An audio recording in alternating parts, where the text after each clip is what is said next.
Good evening, everyone. We're going to wait just a few more minutes. Thank you for your patience.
Good evening, everyone. Thank you for your patience and welcome to the October 22nd, 2024 City Council Successor Agency meeting. Before we get started, I'm going to ask our city attorney to make note if there is anything to report from our 10:15 special meeting. Thank you, Madam Vice Mayor. No, there's nothing to report out from the closed session that was held on October 15th. Thank you. Thank you. And we have a quorum, so if we could get a roll call vote, please. Councilmember Mendoza? Here. Vice Mayor Meyer? Here. Councilmember Orlemans? Here. Councilmember Pearson? Here. And Mayor Bryant is absent. Thank you. And if we could share the Pledge of Allegiance. Thank you.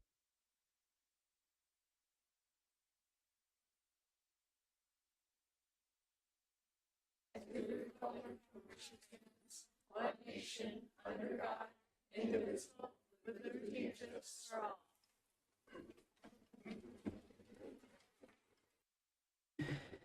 Thank you. And one more quick thing before we get started with public comments. We are going to pull item F2, which is the amendment to the Brentwood Municipal Code to update Chapter 5.68 mobile vending, to establish a new mobile vending regulations, and an amendment to Chapter 17.850 temporary use permits to add regulations related to long-term mobile vending facilities. Some information came in this evening, so we want to make sure we're completely ready for this item, so we're going to continue it to a date uncertain. And then from there, we will go into public. Yes. Do you want to just take a quick vote of the council on continuing that item? Thank you. Absolutely. Can we get all in favor? Or do you want a roll call, a motion? I'll make a motion to continue the item F2 to a date uncertain. And I'll second that. And then all in favor? Aye. None opposed. Thank you very much. Okay, so we are going to turn to our interim city clerk for public comments. The public comment period timeframe for tonight's items will be 5 minutes each. Thank you.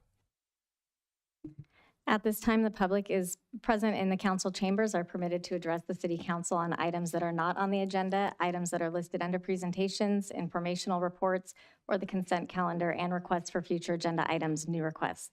Comments for the meeting's detailed agenda items or business items should be made at that time those items are called. Please limit your remarks to 5 minutes. The microphone will be muted when the timer expires. I did receive 2 written public comments for this portion of the meeting, which are summarized on the screen. The first speaker I have is Danny Dorman.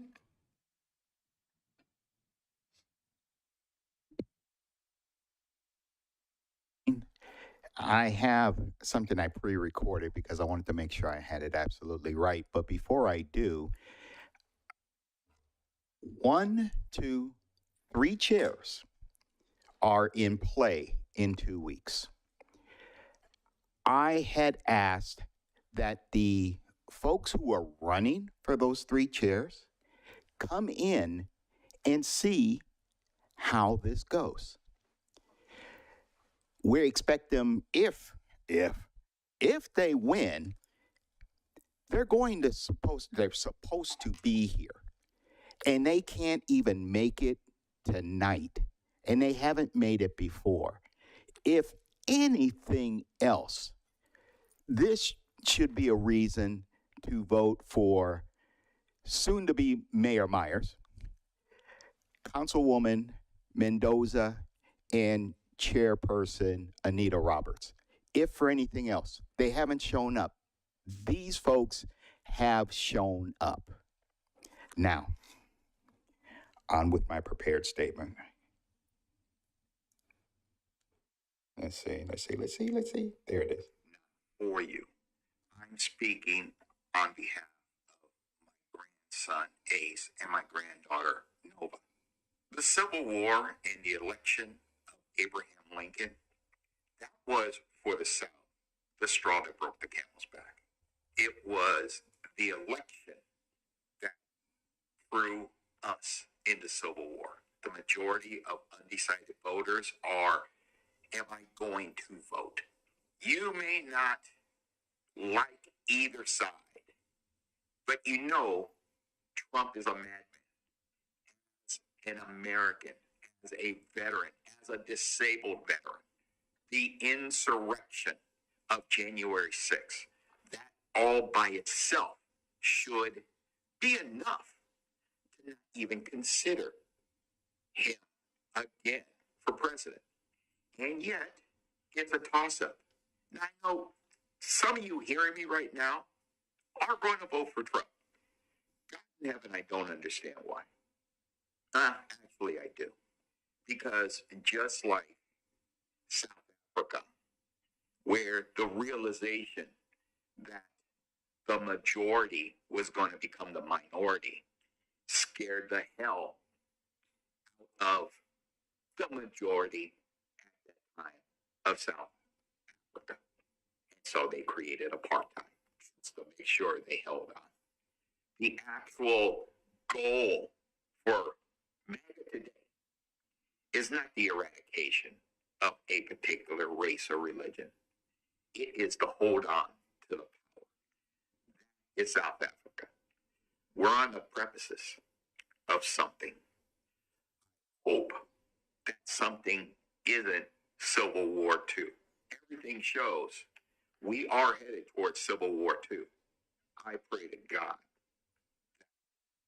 through the election, we are able to quell this madness. Because as I said, in 1860, it was the election that brought Abraham Lincoln into the White House. That was the last straw.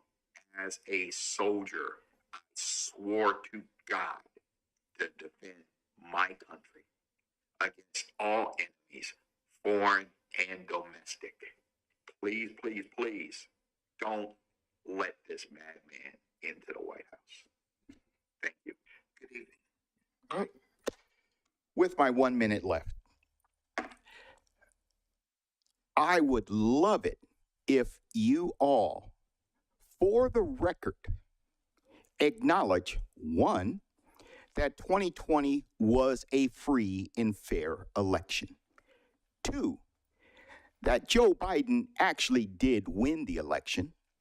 And three, that for 2024, you will commit to the results of the election regardless of who wins. I wish the other three were here so we can hear their side. But I'm asking you this because three of you, or at least two of you, will be here for the next 2 years. And I think the public should know how you think of how our nation is run. Thank you. Gary?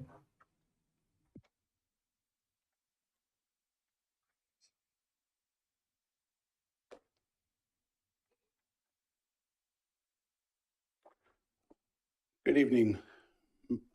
Our mayor's not here, but our vice mayor, good evening. Council members, city staff, my fellow co-workers, and our Brentwood community. I'd like to welcome you tonight. I've worked for the city for almost 20 years. Early in my career, I worked for a large family-owned garbage company. I was taught to work hard and provide outstanding customer service. In return for good pay and good benefits, medical was 100% paid. Everyone was treated like family. After 18 years, the company sold to a big corporation. Sometimes bigger isn't better. After 4 years of smaller raises, lower bonuses, and increased medical costs, I had to do something for my family. In 2005, I applied and was hired at the city of Brentwood, a small 8-truck solid waste operation. My priority was to provide the best service possible. The pay was fair, but less. The pension and spousal medical coverage made the lower pay acceptable. I knew there were long-term trade-offs. That's why I joined.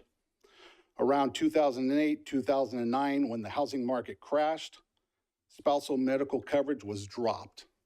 And shortly afterwards, we started contributing to our own pensions. Recently, my position was Y-rated. Apparently, the class and comp study that took over 1.5 years to complete had insufficient data for my position. Insufficient data, but somehow determined that I was overpaid by 2.84%. But then somehow was reduced to 0.40%. I guess they must be using that new math. It equals out to about $516 per year, or $1.98 a day. And those are only working days. Really? Is that any way to treat an employee of almost 20 years of dedication, a core value award winner, a first time ever Safety Employee of the Year? As I compared the few openings, I found that my 2.84% overpay disappears when you factor in their bonuses at other companies. Then I'm about $5,000 to $10,000 less a year. Insufficient data because our operation is unique and even better than most surrounding cities because they don't operate a transfer station or provide garbage and recycling services. Other operations have separate supervisors for each position. When another supervisor is off and something needs to get done, I do it. When my manager is off and something needs to be done, I backfill that road. An equipment operator recently left the city solid waste department to work for Sunset Scavenger in San Francisco. He has to commute to San Francisco, but he gets an instant $1 an hour raise and will eventually top out at $67 an hour. In addition, he's saving over $1,000 a month in medical coverage because the medical's completely covered. He loves Brentwood, but he couldn't pay his bills on the city's wages, particularly with delays, not getting their stuff picked up for several days. Not in Brentwood. And you want to know why? Because we're better. Recently, after council passed a budget with a 30% reserve and a surplus of $1.6 million, a new position was presented and approved within a matter of minutes. Totally unfair to every department manager over the years who's lobbied for new staff. I just want to remind you that our city has 283 full-time positions as compared to like Google's 179,582 employees. Google may need to hire that position, but not Brentwood. We need to boost pay and get back on track. Hire the best person, period. Track the best you need to pay a little bit more than average. We used to be 85. The speaker's timer has expired.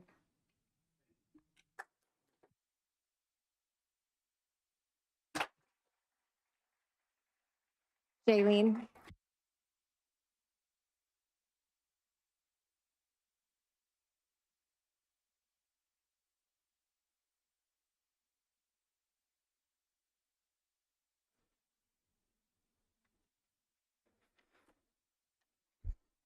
Vice Mayor, Council, good evening. Well, another week, another meeting. Talking over and over again is nothing that I enjoy doing, but here I am fighting for our staff. Last week, you heard employees speak again about working conditions, employee morale, and us pleading for you all to do the right thing. You are correct in stating that we do not know what happens in closed session, but what I can assure you of is what comes out from across the negotiations table I sit at and sat at the day after closed session is that you clearly do not see us or hear us. I am all for fiscal responsibility and making sure our city is financially sound, and could understand if we were asking for things that are unheard of, not industry standard, or astronomical in cost. We aren't. However, if you look at the number of future agenda items, each and every meeting being brought forward, it appears some of you are not concerned with the financial stability and figure that the money will just be there. Maybe some of you are more concerned about your own agendas and being able to boast and take credit for projects that the employees make happen and complete. The majority of you were willing to carry out a project promised by a previous council that affected a very small number of citizens and cost almost $1 million. Why won't you carry out the promises that were made to employees? You seem to forget that our contracts expired during COVID, June 30th, 2020.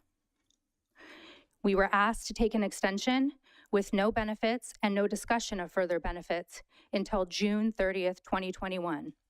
We did without question. During that negotiation, we were told again, there's uncertainty, and agreed to minimal COLAs and benefits. To our surprise, inflation happened. Many employees are struggling to keep up with it. A few months ago, $1.3 million was set aside in good faith from you all from the general plan update money. During our current process of negotiations, I can tell you, doesn't appear that any of that has come through, and it was all lip service. Last week, an employee spoke about being called a racist at worst and an elitist at best, having her credentials questioned and being so utterly disrespected, she was almost in tears. Yet none of you have taken any fault in that. You have failed us as employees and seem to forget that when you are continuously putting more work on your agendas, staff is the ones completing your asks. Who will you rely on when we continue to lose good, hardworking people to better wages and benefits elsewhere? And we can't hire anyone to fill the vacancies because we do not offer a package comparable. Also, as some of the supporters of current council members have pointed out on social media, Transparent California will tell you what Brentwood employees make and receive. It's true. What it doesn't tell you is how much we have to pay into our own benefits. And it certainly doesn't account for the extra mile we all give day in and day out for our citizens. If the majority of the Brentwood City Council no longer wish to be in the top of the best places to work in our county and for our citizens to receive the best service possible from staff, you will succeed in creating that culture. Losing talented, loyal, and experienced employees will continue to happen, and you will have no one to blame but yourselves. If you don't approve better pay and benefits, you will lower the standard for our community, and you will need to lower your expectations as staff as well. That's why I think Brentwood needs change. We need change, and I encourage everybody to vote for Faye, Brian, and Gerald. I also recommend that people review and read the public comments submitted in writing. Thank you.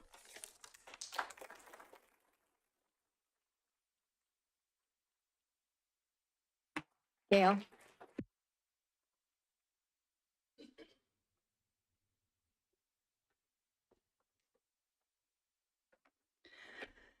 Good evening, Vice Mayor and council members. My name is Gail Knight, and I work for the city in the engineering department. I first want to thank all of the employees and their families behind me for consistently showing up after working hours. I know it's not easy or convenient, and I see you and I thank you. I want to use my time at this podium to let you know that I have become more involved in watching and attending city council meetings and am invested in what is being said and not said. I have witnessed, seen, and learned so much in these last few months.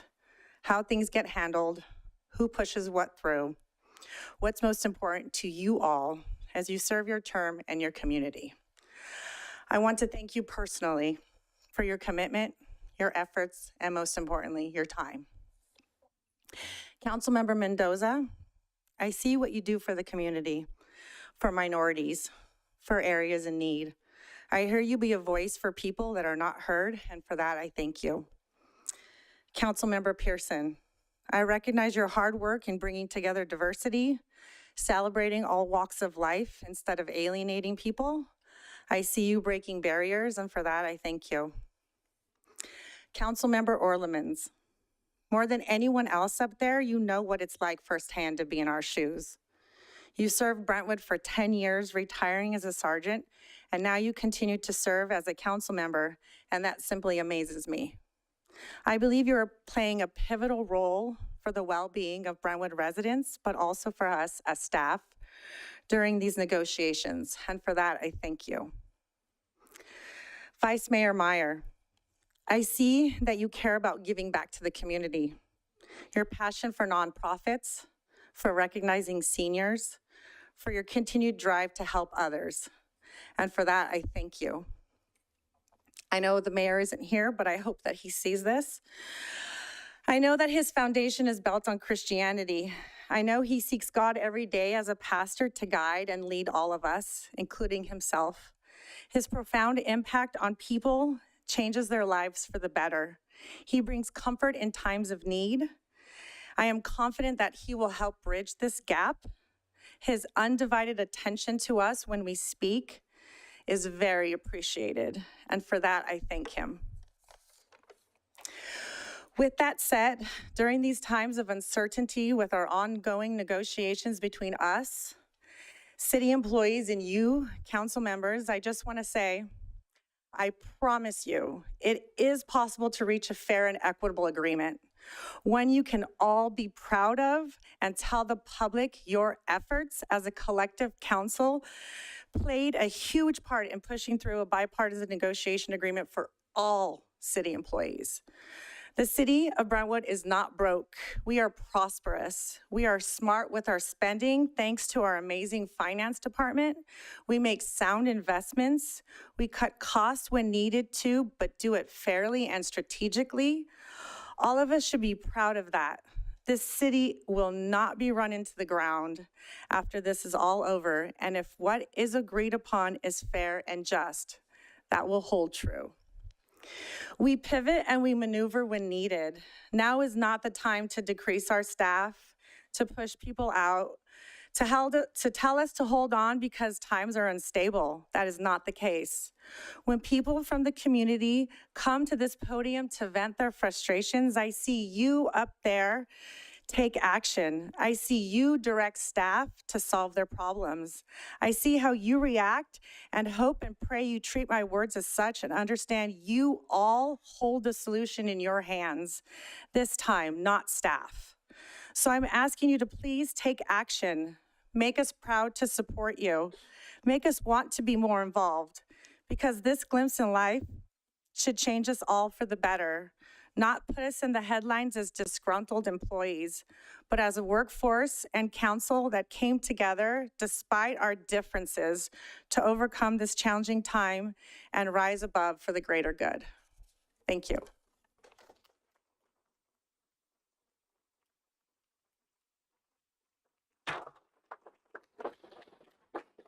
I have no additional speaker cards.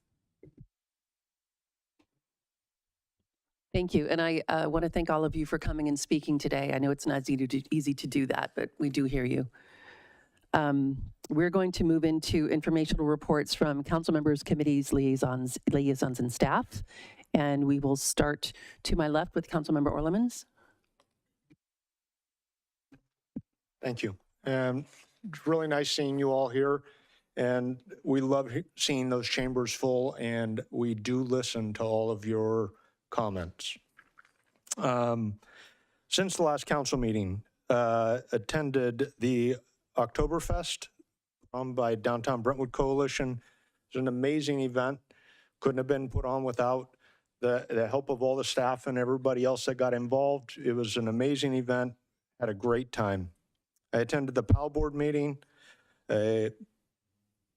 The Police Activities League Tamale Fest is Saturday, November 2nd, so get tickets if you don't already have them. City Council closed session. I watched the Planning Commission meeting. I watched the City Council forum that took place, and I attended an event, Digs and Rigs, put on by the Rotarians. What an amazing event. It was a blast for my grandchildren to get up there and see these huge trucks and fire trucks and PG&E trucks and all the public works vehicles that were there, getting to climb on them, getting pictures with them.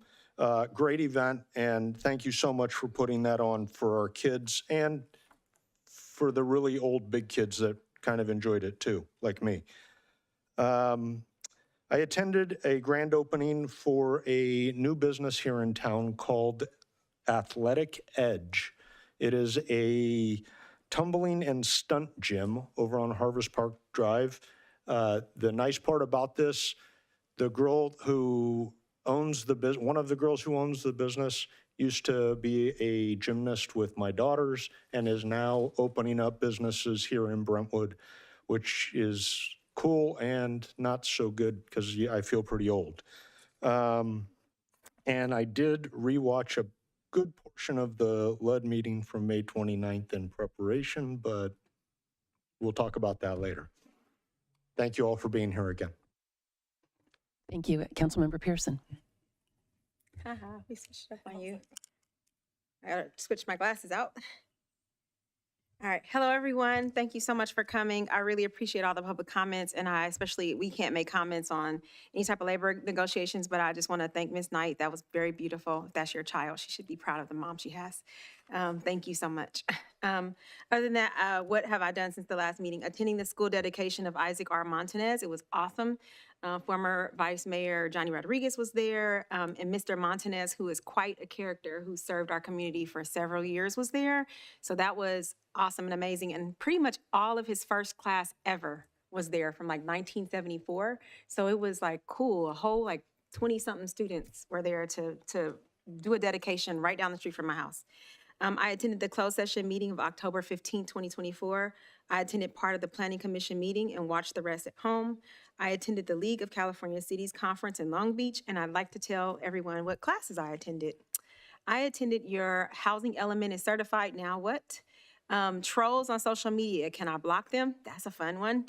Code enforcement, legal issue sessions. One of them was the builder's remedy, fear and trembling and local control. And then the labor employment litigation and homeless enforcement in light of Boise Grant Pass and the Supreme Court review.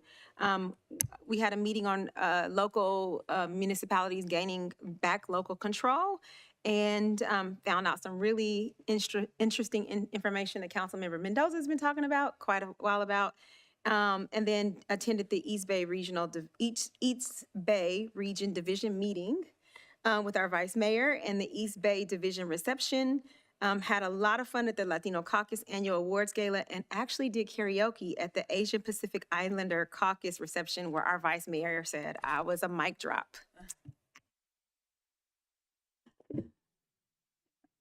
Go ahead. Since the last time we met, I attended Oktoberfest. Thank you to the Downtown Brentwood Coalition and all the volunteers that come out. Those events don't happen without the community and Park and Rec that helped put it together. So thank you everyone for that. Attended the closed session meeting as well. Watched the PC Planning Commission meeting. Sorry, not PC. We had a meet and greet with Deer Ridge residents. There's still a lot of concern over the open space that they had. So we just, Vice Mayor Meyer and I went and listened to their concerns. I told them there's nothing we can do for them now, but I encourage everyone, come and speak, come and say what you would like to say, but also form, your little working groups and figure out what it is that you want. And then you can come back to council or, go to the property owner and see what can be done. So that was nice to meet with all of them. Went to the Cal Cities Conference. I didn't write all my sessions down, but went to some of the same sessions, went to some of the events. It's an honor always to be there as a council person from Brentwood. People have come up to me and talked about how Brentwood, we are financially responsible, and I will continue to push for financial responsibility. We are one of the few cities that has the 30% reserve, and we're very, that's what gets us the AA ratings that Carrie and his staff get us. So thank you for that. One of the sessions that we attended was the housing one, and I was actually a little bit appalled when the moderator of the session is a council member, but he is also a developer for Toll Brothers. And he was so proud that he's selling for nothing under $1 million right now. So I had to speak, just like you all speak here. I showed up and I said, I'm actually offended that you're gloating when people can't afford houses, kind of in a way. And I called out their P&L of making 27 points. And they were also saying they don't want in lieu housing anymore as a panel.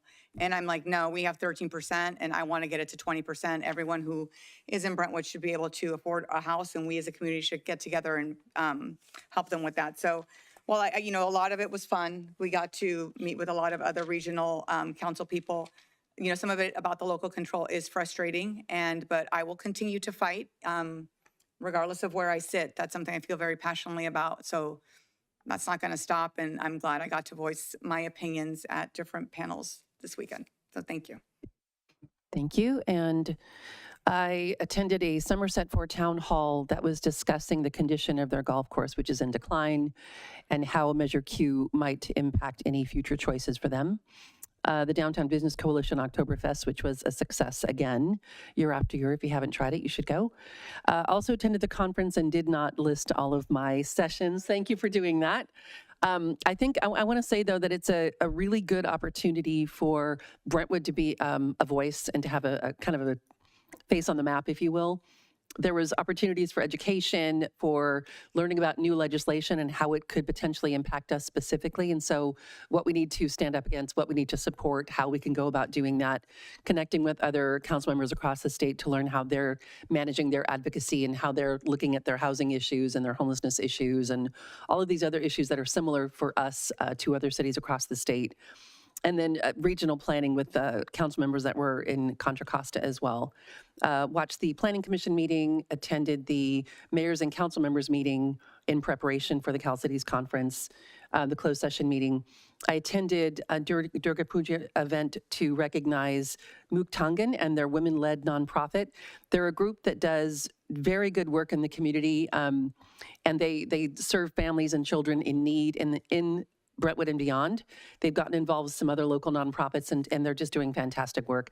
The event was also a celebration of good over evil, which I thought was pretty wonderful.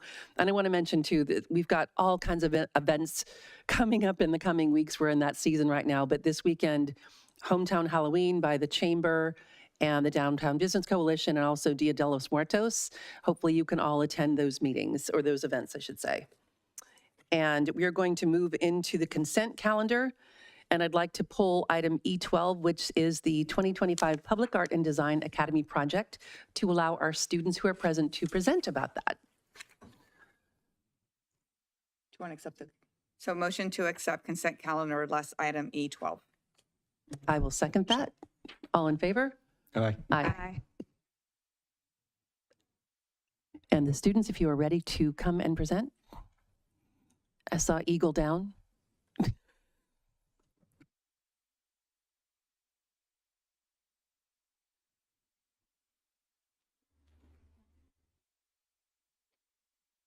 And just while the students are getting ready, can we ask the interim city clerk to read the title of the ordinance? Thank you.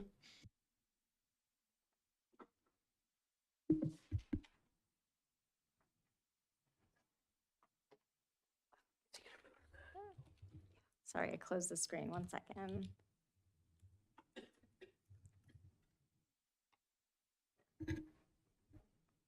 An ordinance of the City Council of the City of Brentwood approving a zoning text amendment to the Brentwood Municipal Code, RZ 24-007, which would amend section 17.800.009A2 to increase the notification radius for public hearing items from 300 feet to 1,000 feet.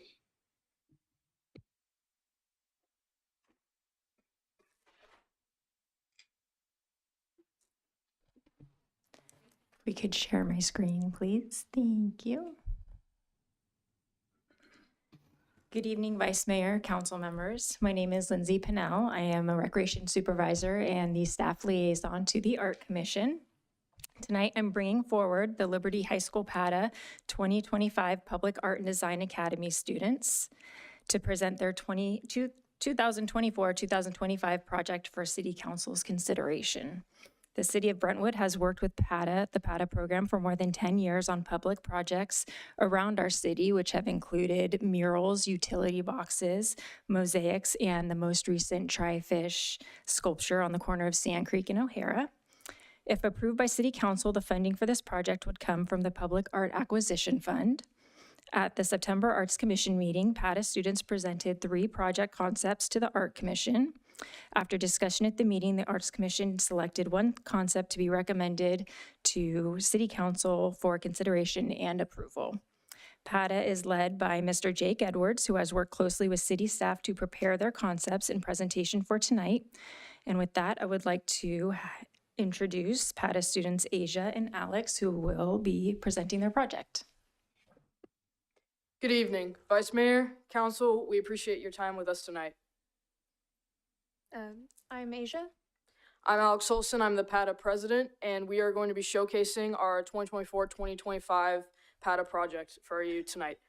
The 2023-2024 PATA senior class accomplished a project last year called the Tri-Fish, representing the Chinook salmon that used to migrate up Sand Creek. Our goal as a 2024-2025 PATA senior class is to add to the Tri-Fish project by adding native birds and using similar design techniques to tie it all in together with our project named the Birds of Beauty. Our addition will be at the intersection of O'Hara Avenue and Sand Creek Road, where the Tri-Fish is currently located. This is what the Tri-Fish's location currently looks like, and this will be our final concept of what it'll look like when it is finished. We will also be having some samples coming around. Please attempt to be cautious as our students work very hard to complete these. So the first bird that we have currently is the golden eagle. We will be using rebar skeleton as well as metal sheet framing in order to create the look, in order to create the feathers. We will also be using glass. We will also be using glass in the eyes in order to give it that sheen. On top of that, the base will be made out of a combination of Quikrete and chicken wire. And here is an example of what it will end up looking like if my associate can get it off. There we go. Yeah, so this is just to give you an idea of what all the welding in the project will appear like. Next up, we have the we have the great blue heron. And this is what the metal rebar as well as the metal sheet framing will look like. We're also planning on using pop rivets around the neck in order to give it more depth and dimension. And for the great blue heron, we're also going to be using a lot of glass, which one of my other associates will also bring up samples of, so you can go ahead and pass around. We also scattered glass on top of it in order to fuse it. These glass examples will be used in the back of the head as well as on the feathers, which will be welded onto the body. We also will be using metal sheet in order to get the feathers on the front. Oh, I forgot to go over what each of the birds symbolize. This bird symbolizes peace and harmony. It's mostly known to be in the marshier areas of Brentwood, and also known to hunt salmon, hence connecting it to the tri-fish, or the original tri-fish that were there. And the eagle is meant to symbolize strength, courage, and wisdom. We decided to include the golden eagle this year because it was recently found that there is a golden eagle nest over on Sand Creek, so we figured we'd tie that in a little bit. Next up, we have the barn owl, which is meant to symbolize wisdom, power, as well as spiritual awakening and good omens. And it's mostly found in agricultural areas as well as the wetland. We also have some examples of the ceramic tiles that we will be using to create the texture of the feathers. And for the barn owl, we will be having the metal rebar go not only through the base but also connect to the owl itself in order to truly strengthen it. And we will also have metal rebarring within the cement base and within the cement footing in order to make sure that it is secure, does not fall over, as well as to prevent it from getting stolen. Next up is we have the longbird curlew, which is mostly known for being in agricultural lands such as those here in Brentwood. It symbolizes patience, tranquility, the ability to navigate challenges with grace and ease. Here are some examples of what the metal rebar will be looking like, as well as the metal sheet framing. We will be using similar techniques to the golden eagle, just on a much smaller scale, and we will be using enamel paint in order to paint on the detail, as well as to ensure the longevity of the project. This is the type of paint that they use to paint cars and whatnot. Here's an example of how we will be building the tall grass. Obviously, we will not be going over each individual piece of tall grass, but just to give you an idea, we're going to be having the metal rebar, then of course the cement footing, as well as the metal sheet framing, and we will be using the enamel paint I mentioned for the long-billed curlew, not only on the tall grass but also all the birds, to ensure the longevity of this project. So here are some of the dimensions, just to give you an idea of where everything will be placed. We will be placing the eagle a little bit further back. The curlew is going to be a lot closer to the front. As you can see, of course, the original fish base is there too. The owl will be off to the side, while the heron will be all the way off to the right. Here's Here are some of the dimensions for each of these birds, starting off with the eagle and the long-billed curlew. And then additionally, the dimensions for the heron and the barn owl. So overseeing our budget, a few items that will be increase our budget significantly are the 2 new welders that we are going to purchase, allowing for more students to be able to weld at one time. And then additionally, the 200 pounds of clay and the 400 pounds of glass. Altogether, our projected budget is $18,630.41. This is what our final design will look like, and we have a model down here for you to check out if you'd like. Please keep in mind the model is not exactly to scale, because if we were to make it to scale, you would not be able to see any of it. So obviously the birds are much larger, hence why we had our associates bring around the smaller versions. Thank you, and we appreciate your time.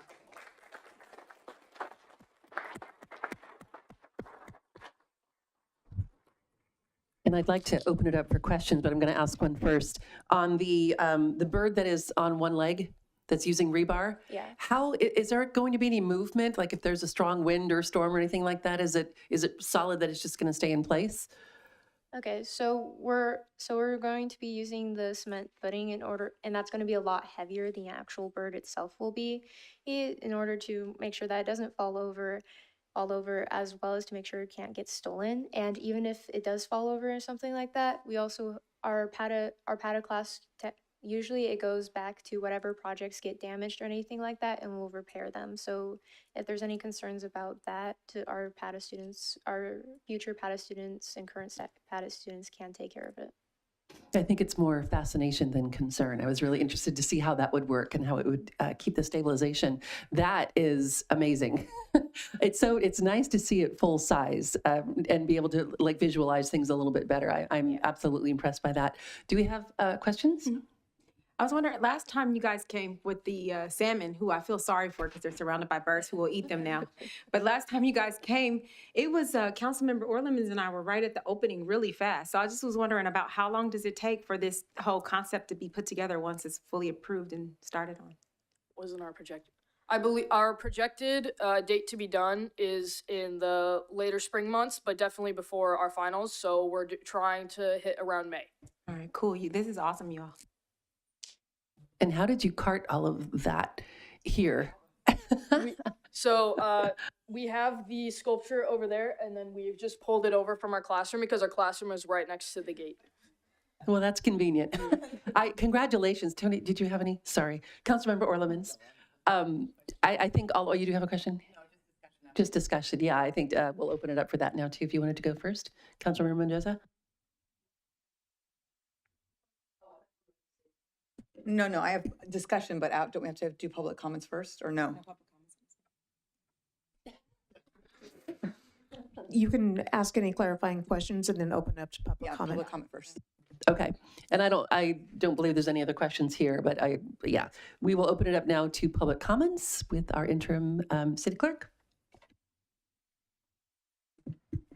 I believe the public comment period for this was included in the consent public comment, but if we do have additional, although the consent calendar is a part of the public. Yeah, there was a person's hand raised online, but I think it's been raised for a while, so. I believe that might be for a presentation later. Got it, okay, thank you. Okay, so then I do just have discussion. Yeah, let's decide, let's talk. Yeah, so I've said it since the beginning, even before I came on council, this is my favorite agenda item every single year. I am so proud of each and every single one of you. I mean, we didn't have this when I was growing up. Kids didn't get to do this, but it's amazing. I love it. I think it's great. And I'm just so proud of all of the work that your class has done and your program has done over the years. And you should all be very proud of yourselves as well. Thank you so much. Councilmember Orlemans? I want to second what Councilmember Mendoza said, but also thank the teachers and the staff that are helping these young kids, these young people get to experience things that we didn't experience in high school. We were in wood shop or auto shop, and that was about the extent of it. It's amazing that you guys can get all the experience of the art and the appreciation for the arts that you're getting through school. And thank you to the staff that helps put all that together for them. Truly appreciate it. I was going to also thank Lindsay and whomever else is supporting the students here. These are absolutely very high quality, very artistic. It's just amazing what you've been able to accomplish. And every year we see another project that just kind of blows our minds. It's just, you're very, very talented and dedicated. And I think for the teachers to support you to be able to envision something and then make it come to life, that's got to be a great feeling. You should all be proud of yourselves. And thank you so much for sharing, because I would agree this is way up there in one of our favorite things to do every year, because it just feels so good to see everything that you've been able to do and your former students have been able to do to just really enhance the art in the city. Thank you for that. No, I'll just repeat again. Amazing. For those of you who can't see behind the podium, great job. We're so proud of you. And thank you so much for loving on your city and making it a pretty place to live. Thank you. Thank you, Vice Mayor and Council. Can I make a motion? Are you ready for a motion? Or no? Yeah. And can I get a motion, please? Yes, I make a motion to adopt item E12, Public Art and Design Academy project. I'll second. All in favor? Aye. Aye. And any opposed? No. Thank you. And at this point, did we approve the other items? I don't actually recall. Okay. There was nothing else to poll, so we're going to move on to the next item, which is public hearings. Thank you again.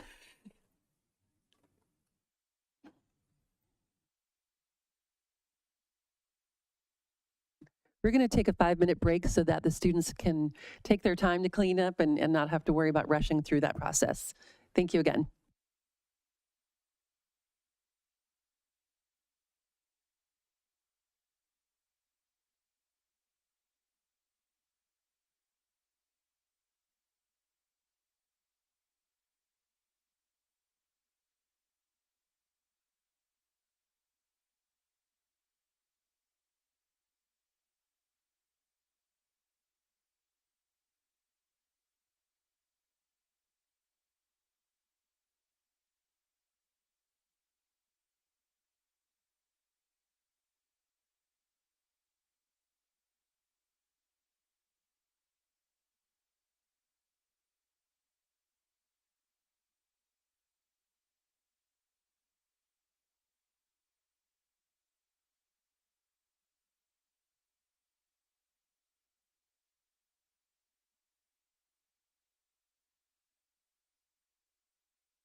Welcome back, everyone. We are going to move into public hearings. Item F1, the adoption of mitigated negative declaration and mitigation monitoring and reporting program for the solid waste organics diversion project. And our next item will be Public Works Director Casey Wickert will present. Thank you. Good evening, Vice Mayor and Council. This item is for consideration of the initial study and mitigated negative declaration associated with the solid waste organics diversion project. Your consideration and approval of this item tonight is necessary in order for this project to move forward. Staff brought this project for your approval in January, and since then, we've been performing the preliminary engineering work and environmental analysis needed to meet the CEQA guidelines. Since it's been a while since we've discussed this project here, I'll give a quick refresher on what the project entails. This project will expand the city's solid waste transfer station and install specialized equipment that will remove and extract organic material from the garbage that is collected from residents and businesses. The organic material that is extracted from the garbage is processed into a liquid form so it can be digested. A digestion system will be installed to convert this organic material into methane gas. Additional equipment will then take that methane gas and clean it up to the point where it is considered renewable natural gas. The renewable natural gas will then be transferred via a pipeline to PG&E's gas transmission line on Sunset Road. After the organic material has produced the methane gas, the remaining biosolids will be dried and converted to biochar. This project will also install the drying and pyrolysis equipment that is used to convert the biosolids to biochar.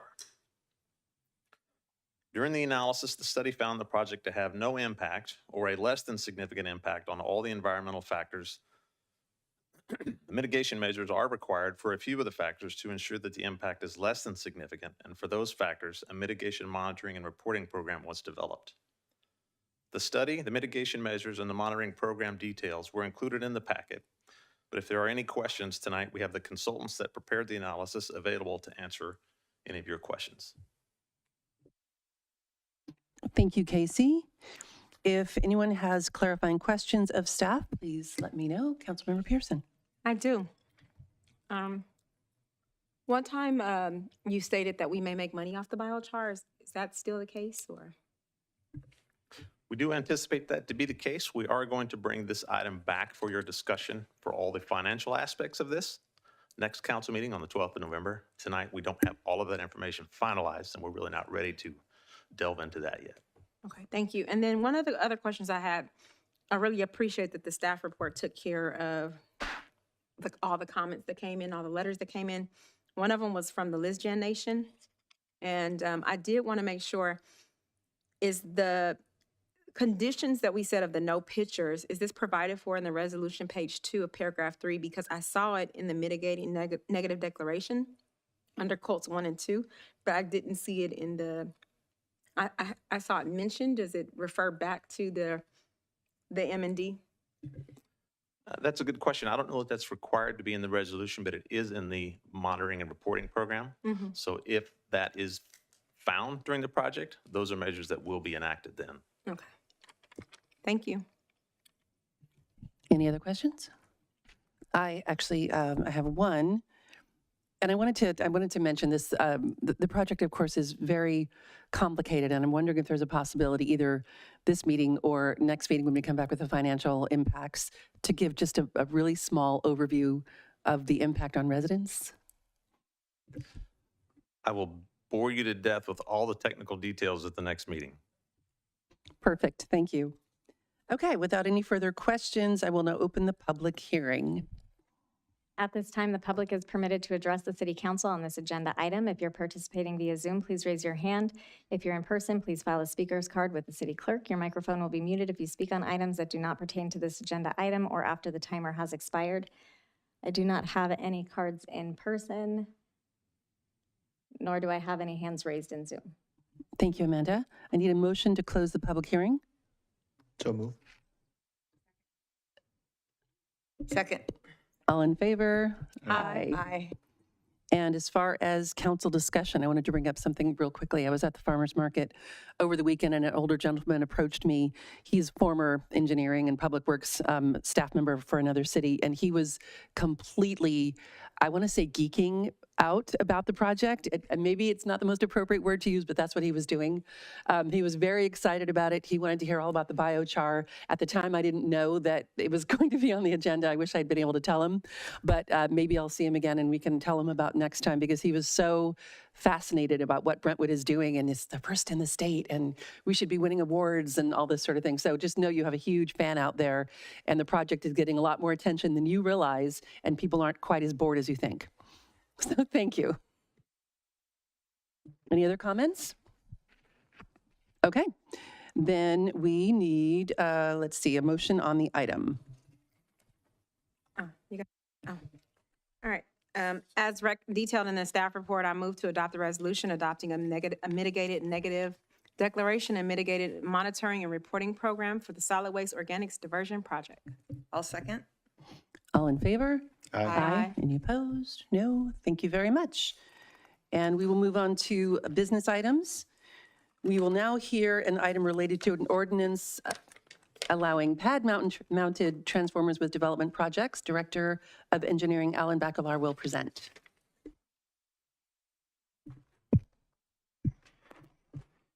Good evening, Vice Mayor, City Council.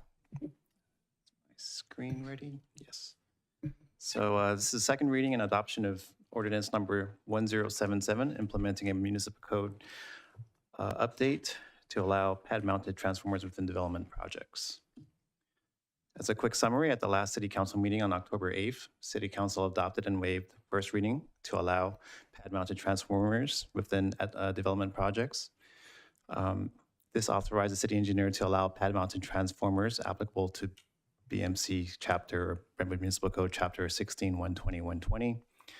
In addition, it included caveats that the pad-mounted transformers within residential properties would be limited to 26 inches in height. Also, that the pad-mounted transformers on these residential properties would be screened per PG&E standards. As a quick recap, and was discussed at City's last City Council meeting, there continues to be ongoing supply chain issues nationwide for subsurface transformers. Based on information from PG&E, the earliest availability of subsurface transformers is estimated to be in 2028. And finally, pad-mounted transformers are currently available. Current actions in front of you tonight is to waive the second reading of and adopt other ordinance 1077 to amend Brentwood Municipal Code Chapter 16-120-120. In summary, again, this ordinance allows the city engineer to allow pad-mounted transformers within development projects as a result of the prolonged supply chain issues and delays for subsurface transformers. Again, it requires screening around the pad-mounted transformers when applied within residential projects, subject to PG&E guidelines. Also, it includes the height limit of 26 inches for these transformers on residential lots.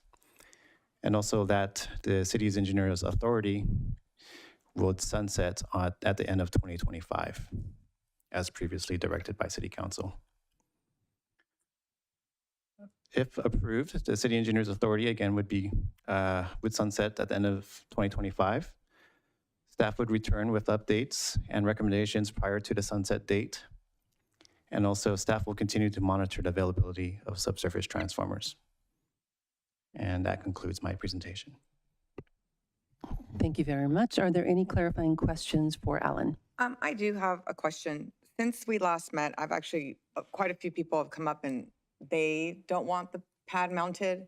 They say that there is issues with them in fires. Do we have any studies around property damage, injury, and death caused by them? I mean, at least in the state? I am not aware of any such studies. I'm sure as they compare to subsurface transformers versus pad mounted, I don't have any such data.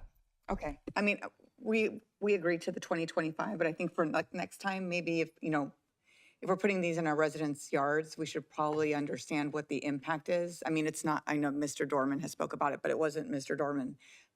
So just, it's better to be safe than sorry. So maybe next time just having that data around the risk and assessing if the risk is worth it. Thank you. But to add on to the question, have we experienced here in Brentwood, I mean, we do have quite a few of the pad-mounted transformers in the city.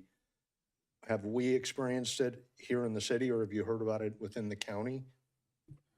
I have heard of, within Brentwood, I think within the last couple of years, of one transformer. It might have been on Fairview Avenue that may have caught fire. As my understanding, there was no subsequent injuries or, and no injuries as a result of that fire, but I do recall that showing up in the news. But it was a subsurface transformer at Balfour and Fairview.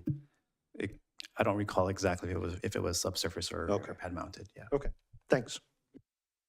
Any other questions? Okay, with that, we are going to open the public comment period. Thank you, Amanda. At this time, the public is permitted to address the city council on this agenda item. If you're participating via Zoom, please raise your hand to speak. If you're in person, please file a speaker card with the city clerk. Your microphone will be muted if you speak on items that do not pertain to this agenda item or after the timer has expired. We received 0 written public comments in advance of this item. I do have one speaker in the audience, Mr. Dorman.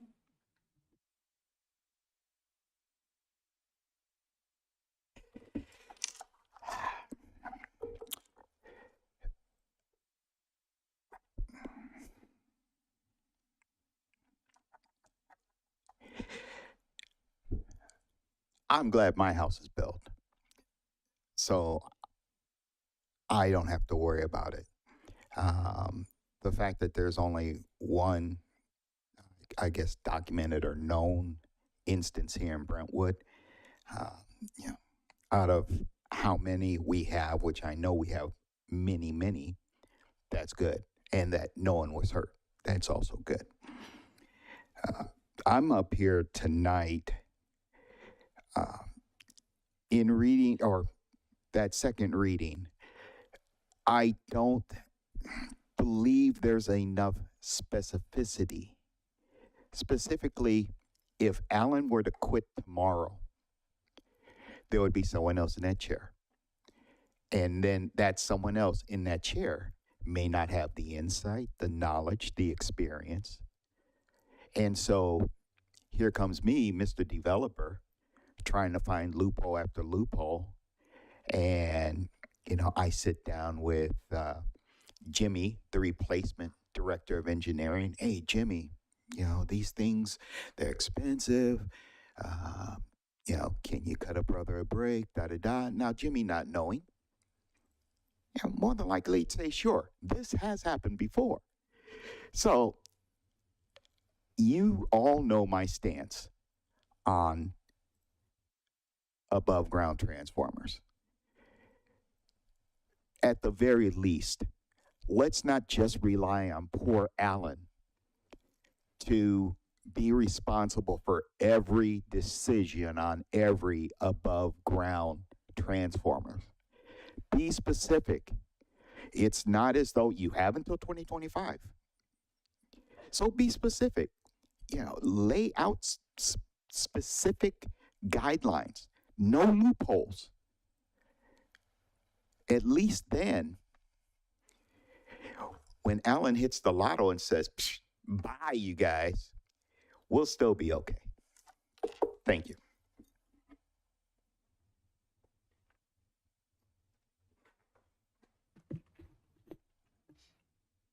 I have no additional speakers in the chamber. I do have 2 hands raised. Rod? Go ahead. Thank you, Amanda. Yeah, I had no idea about the danger of above ground transformers until Danny Dorman spoke about it last time. And I took it upon myself, as I imagine everyone on the city council probably did, to find out just a little bit about it. I simply did a Google image search to see some exploded above ground pad transformers, and it's not pretty, it's scary. I guess it's not like something that happens every single day. It does happen.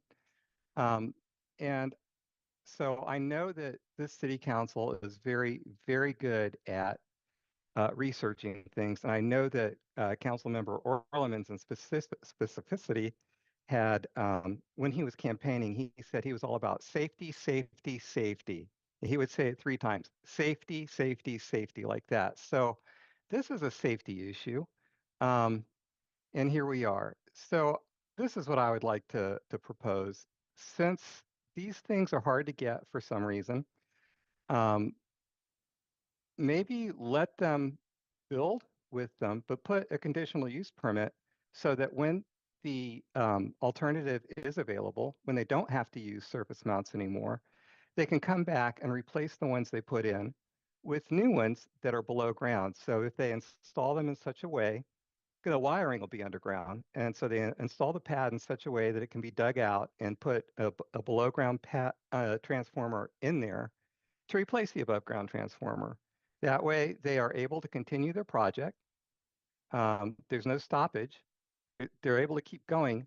But when the time comes, when we have, a safe alternative, then they can go ahead and put in a safe alternative, and it just be required by a simple conditional use permit, which we can easily enforce. It just seems like the simplest solution to a problem that otherwise it's real murky, like what's going to happen, when's going to happen. Let's just go ahead and make it so that we know what's going to happen, and that okay, they'll go ahead and put it in now, but they'll come back later and take it out and put in something safer, because our children basically deserve to live in a safe city, and I hate to see that not respected. That's my comment. Thank you.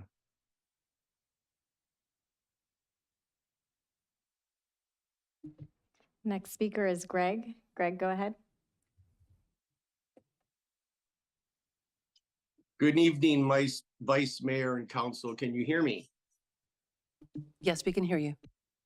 Perfect. Thank you. Anyway, hope everybody's doing well. It's been a bit. Just a couple things on that.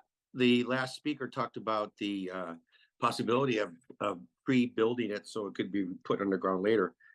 Ingenious idea. I don't know if it's possible or not, but certainly would be a big pain in the butt for that resident to have his lawn torn up at a later date. But things can be done, but it costs more money. So if there's unlimited money, you don't mind raising the price of the house up a little bit to have this provision, then that might be a good one to add in there, but it's going to drive the cost up. But I think the more important thing is we talked about safety, and I was actually that media guy that was on the fire that was at the corner of Fairview in Belfour, and it was absolutely an underground vault that blew up. It was not an above ground. And a little bit of research that I did was, haven't found too many of them, that the percentage of any underground versus above ground vaults blowing up, either one of them, the odds and the percentages are extremely low for the amount of them that are out there, since every house has one. It's much more dangerous to drive your car. So safety issue, think about driving a car, above ground, below ground vaults, not such a danger issue. Also, it may be new to Brentwood. I had the luxury of going to visit some of your previous council people and employees, the Kaisers, the Becknells, and the Kings. And, lo and behold, in Northwest Arkansas, they have been using above ground transformers for several years. And to my knowledge, they've not had one incident. So by the limited number of things, and yet the above ground transformers are not very pretty. It's just a big box. You can make them, paint them, do whatever you want, put some screening around it. I think that's great. But it's happening all over the country. It's not a big deal. And I think that, again, let's just move forward and not waste any more time. Thank you very much. Next speaker is Antonio. Antonio, go ahead. Hi, I just want to confirm what the last speaker said. I do believe the transformer at that corner is underground. I actually happened to be there when it blew. I was in the Panda Express getting food. It was a big event that day. Lots of people talked about it. But the big news I do remember is that, as scary as that fire was and the pictures we took and the sites we saw, there did not appear to be any collateral damage. No pedestrians in that area were hit by anything exploding. It was just a fire and smoke afterwards. So I do think it's worth investing because, once again, safety. That intersection is traversed by pedestrians. I've stood on that corner holding signs when it came to Measure L. I've actually been where that transformer is. So that's a safety issue, and I do believe we should invest in safety. Thank you. Next speaker is Melissa.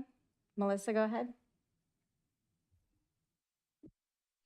Hi there, thanks so much. I do just want to take a minute to point out that according to the National Library of Medicine, which is part of the National Center for Biotechnology Information, it does find that there are concerns surrounding pad-mounted transformers, including some pretty severe health effects, childhood leukemia, reproductive and developmental effects, abnormalities in premature pregnancy termination, and neurobiologic effects.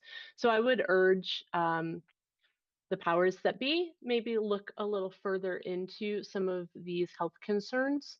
Obviously, with the holdup for the manufacturing to put these transformers underground, obviously there has to be a happy medium. However, I think with this in mind, with some of these concerns in mind, that I love Rod's idea of going back and undergrounding them when possible and making that a conditional permit with developers. But definitely not to be building these for any longer than possible. Thank you. I have no additional hands raised in Zoom. Thank you, Amanda. Council discussion. We agreed through 2025. I don't agree with Greg. I just looked up Arkansas and there has been explosions in Arkansas. So they happen. And they can be dangerous. And my question was just about, like, next time, let's bring some stats, because I think we should be making educated decisions whenever possible.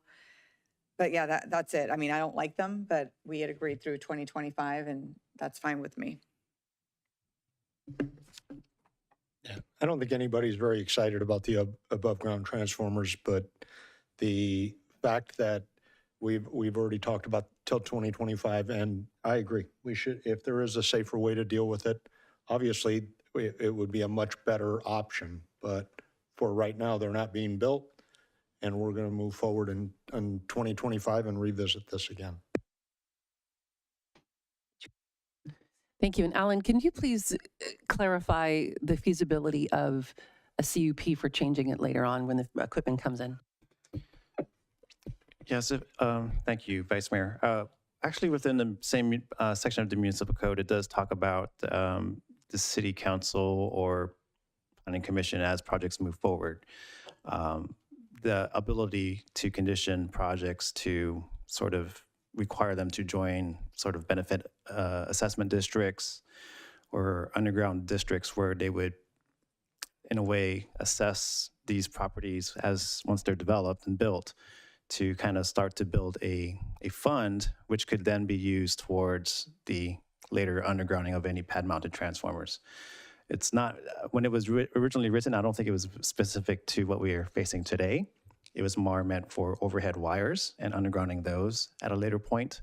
But I think there is some connection there that we could utilize, right? Because it talks about just above ground facilities being undergrounded later. That could be used, and again, as Rod had mentioned, it could be, as projects move forward, it could be looked at. It wouldn't, I don't think it would necessarily be a CUP, but it would be a condition of approval potentially on a project. So that's one ability that's out there. I do want to caution, and when this comes up, developers could speak to it a little bit better, but forming the assessment districts and making sure and putting this responsibility on future property owners could be fairly expensive. I did a query with some of the industry folks that do the designs for this. They'd have to design the pad-mounted transformers kind of extensively in preparation for being undergrounded later, which requires additional conduit, additional design costs. We're looking at around, per transformer, about, if I recall correctly, it was like $120,000 is what they were telling me. So if you were to divide that between 4 or 6 property owners, you get a picture of what they would be looking at.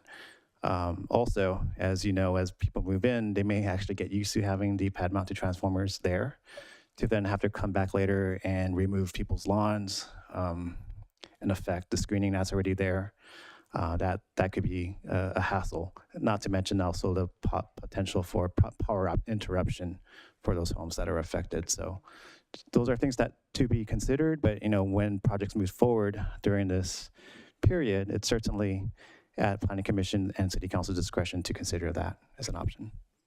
Thank you. That's very helpful. I'm not as concerned about the lawns being torn up because in the end result is something that is more attractive, but your other points definitely make sense. So if that was something that in the future we would want to consider putting in as a condition of approval, would we do that after the 2025 or before? I mean, how would that look? It's certainly an option. Actually, as the municipal code is written today, it's there. And we're not changing it at this time. It's more just like giving the authority for the city engineer to allow pad-mounted transformers. So what that would look like, as the next projects come forward, we could always have that as a topic, ask the developer what their thoughts are and all that. And I would think it would be just a condition of approval. And understanding that we're swaying a little bit, steering a little bit away from the agenda item. Katie, did you have something? Yeah, we are moving just a little bit far, but just to wrap this up, Alan's exactly right. We do have this underground utility district language in the code. It really does concern itself more with overhead wires and associated utilities. So, engineering and the city attorney's office would want to work together to see if that language could really be pressed into service for this particular use. So that would be something that we would want to research a little more before we started writing up conditions. But it's certainly something we can talk to the city engineer about. Okay, with that, does someone want to make a motion? Sure, and I just want to thank Danny Dorman for moving us last time from the aesthetics conversation to the safety, because I think that was what is more paramount here.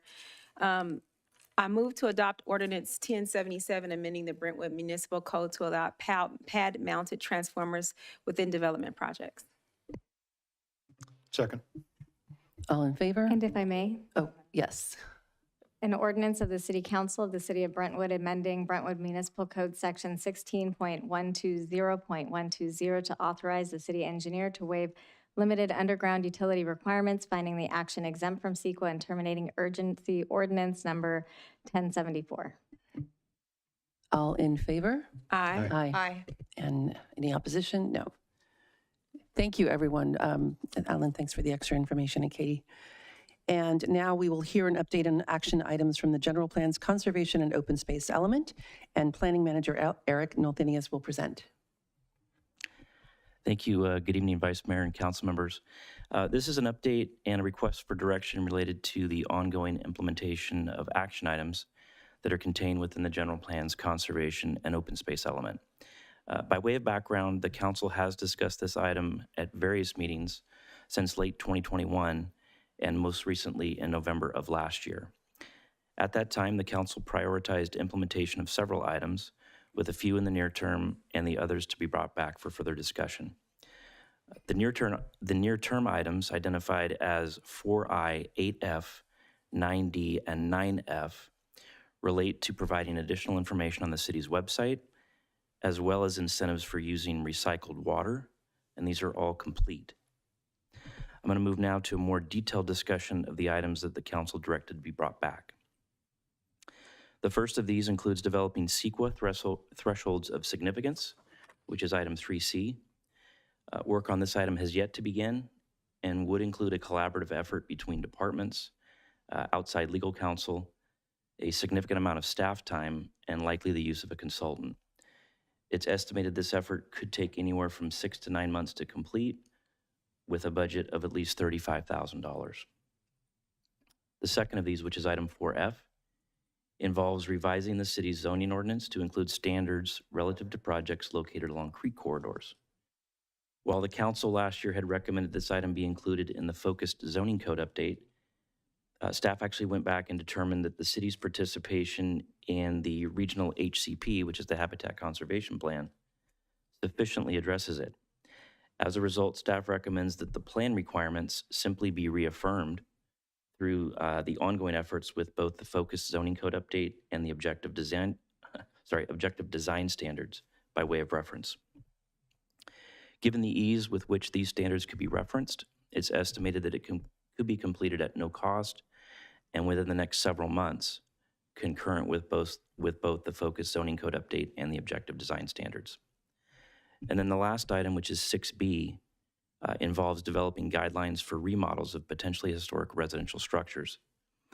And while the council had recommended this item be included in the objective design standards effort, Staff would note that completion of this action item would be more appropriate in conjunction with any future update to the downtown specific plan, where the majority of historic homes and structures within the city are located.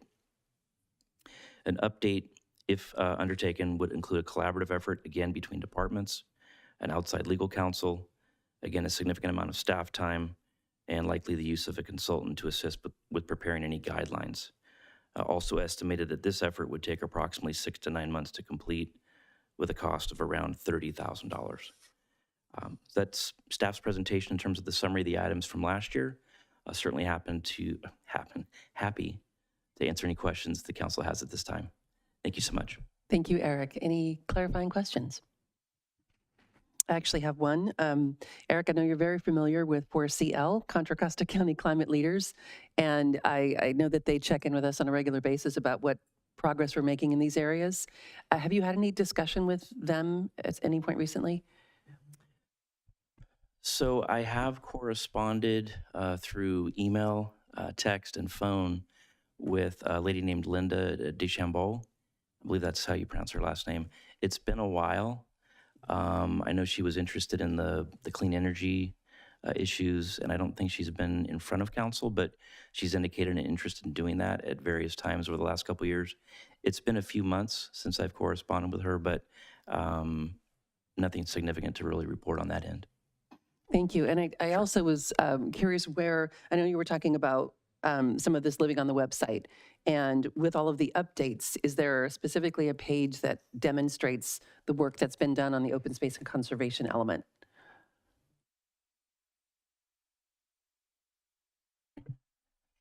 I don't know if this answers your question, but I could, if Amanda could share my screen, I could just pull up the web page that was created. So this is it here. There's this introductory paragraph in terms of how it relates to the general plan itself. And then there's these various tabs that you can expand. So there's a kind of an explanation of how the element is organized in terms of the various goals, policies, and actions. There's a little summary paragraph down here in terms of what's been undertaken so far by the council and what's been prioritized. And then in these other tabs down here, it's kind of organized into the regional conservation and environmental programs. There's all the stuff that the city's been doing. And then there's links to the other things like here's the habitat conservation link, Delta Conservancy, Air Quality Management District, et cetera. And then the last couple are the state and federal resources. And again, kind of little explanations about what each of these organizations or groups do, followed by links to each of them, so it's easy for folks to get to. And then the last one is the environmental hazards protection resources. So I don't know if that answers your question, but yes, that's kind of how we developed. Sorry. What's the main heading at the top again? I'm sorry. Thank you. Yeah, conservation and open Under space. community You can development. access it through the community development webpage. Thank you. Yep, right there. Perfect. Thank you so much. You're welcome. Thanks, Eric. That very definitely answers my question. I am curious if Measure Q feeds into this at all. I mean, I didn't see it mentioned there, but the preservation of open space is part of the goal of that. So I was just kind of curious if there's any connection there. Yeah, there's no reference to it here. Measure Q does have its own kind of web page. I think it's tagged through the city clerk's website, but we could certainly modify this page. Yeah, I'm just thinking maybe it can be, there can be just a link to that page included. Great. That's easily done. Thank you very much. Sure. If there are no further questions, I will open up public comment. At this time, the public is permitted to address the city council on this agenda item. If you're participating via Zoom, please raise your hand to speak. If you're in person, please file a speaker card with the city clerk. Your microphone will be muted if you speak on items that do not pertain to this agenda item or after the timer has expired. I do not have any speaker cards in person. I do have one hand raised in Zoom. Rod, go ahead. Yeah, thanks, Amanda. I had some additional interest in COS 1B and COS 2C. I think I've expressed that as a private citizen and also through a vote on the Planning Commission. And I know that those are only tangentially related here, but What I did notice as I was looking back at my recommendation is that COS 1B in particular is a 30-hour project. It's listed in the table. If you go and look in the table in the general plan, and some of these projects are like, weeks and months, and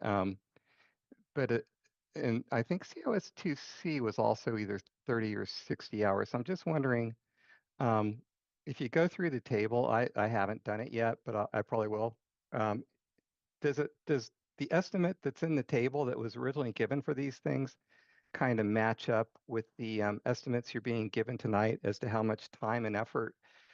Because it sounds really expensive, and certainly when the general plan was written, I think some of these things weren't anticipated to be so expensive, and I'm just curious, as a citizen and a taxpayer, if these have been inflated somewhat. Thank you. I have no additional hands raised in Zoom. Thank you, Amanda. Any discussion on this item? If not, okay.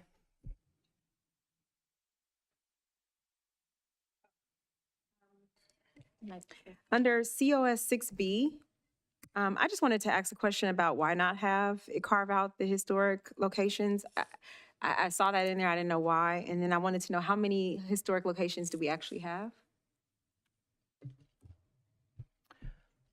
So just to clarify, you're asking why not carve it out? Yeah, in the objective design standards. I think it was saying to do something separate than the objective. I'm sorry, I didn't ask my question thoroughly. So I think in the staff report, it said, don't do it in the objective design standards, which would cause us to pay more money to do it separately as its own separate item.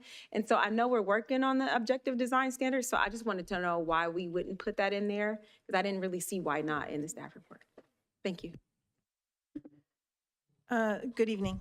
So to answer that question, we wouldn't necessarily pay more to take it out. It wasn't in the original objective design standard scope, so it would just add cost however we do it.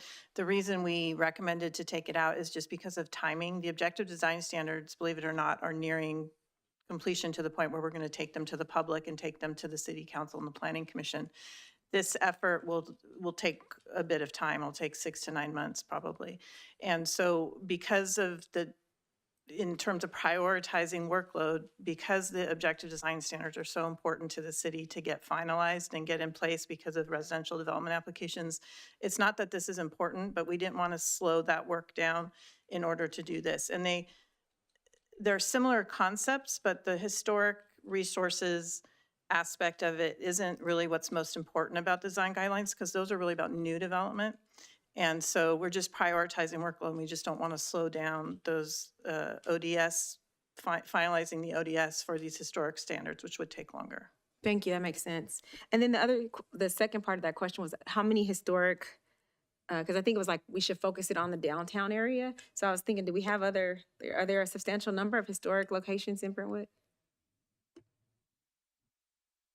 Yeah, so to our knowledge, a historic resource survey has never officially been done for the city of Brentwood. So to my knowledge, we don't have any listed resources. So that doesn't mean we don't have any resources that are eligible to be historic. But the city, to our knowledge, has never done a resource or an inventory to see what we have, and we don't have anything actually listed. But we may have properties that are eligible.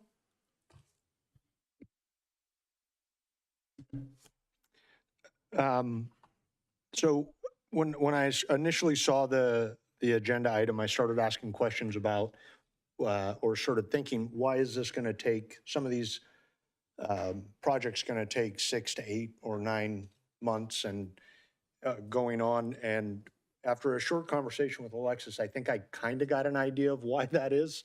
Community development is kind of overrun with a ton of projects right now. And this is just an additional project to throw on top of the tobacco ordinance, the objective design standards, the mobile vending ordinance, the sidewalk vending ordinance, the short-term rental ordinance, the affordable housing regulations that are all being dumped into there.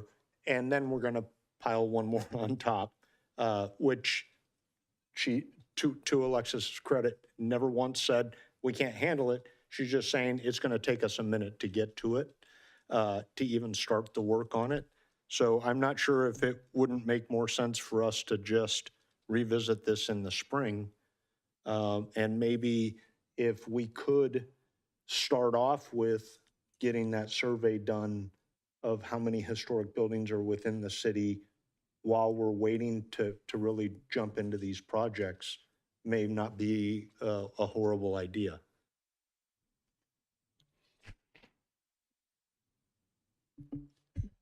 Yeah, so a historic resource survey would do an RFP and we'd have to put it out, circulate it and select a consultant and all that. So that process in and of itself, could take a few months to go through.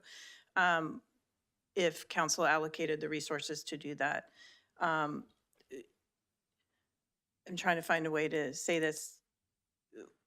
Whatever the survey discovers, then we have more information about those resources than we do today, and we may be obligated to act on some of that information once we are aware of it.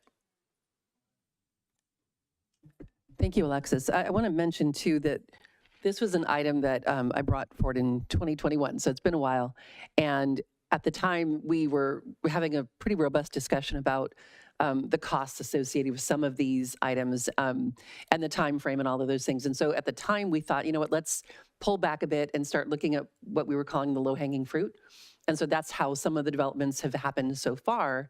Some of them we're getting updates on. And what was the last one before today? There was another one in between, I believe. Yeah, it was last November. Yeah, so we've been getting brief updates as new developments are happening, as we can check things off the list. And I think for me anyway, it feels like it's a fine pace for us to be moving forward because we don't want to pile something on that isn't a top priority when there are so many other things, as you mentioned, that are really important for us for like keeping us design standards, for example.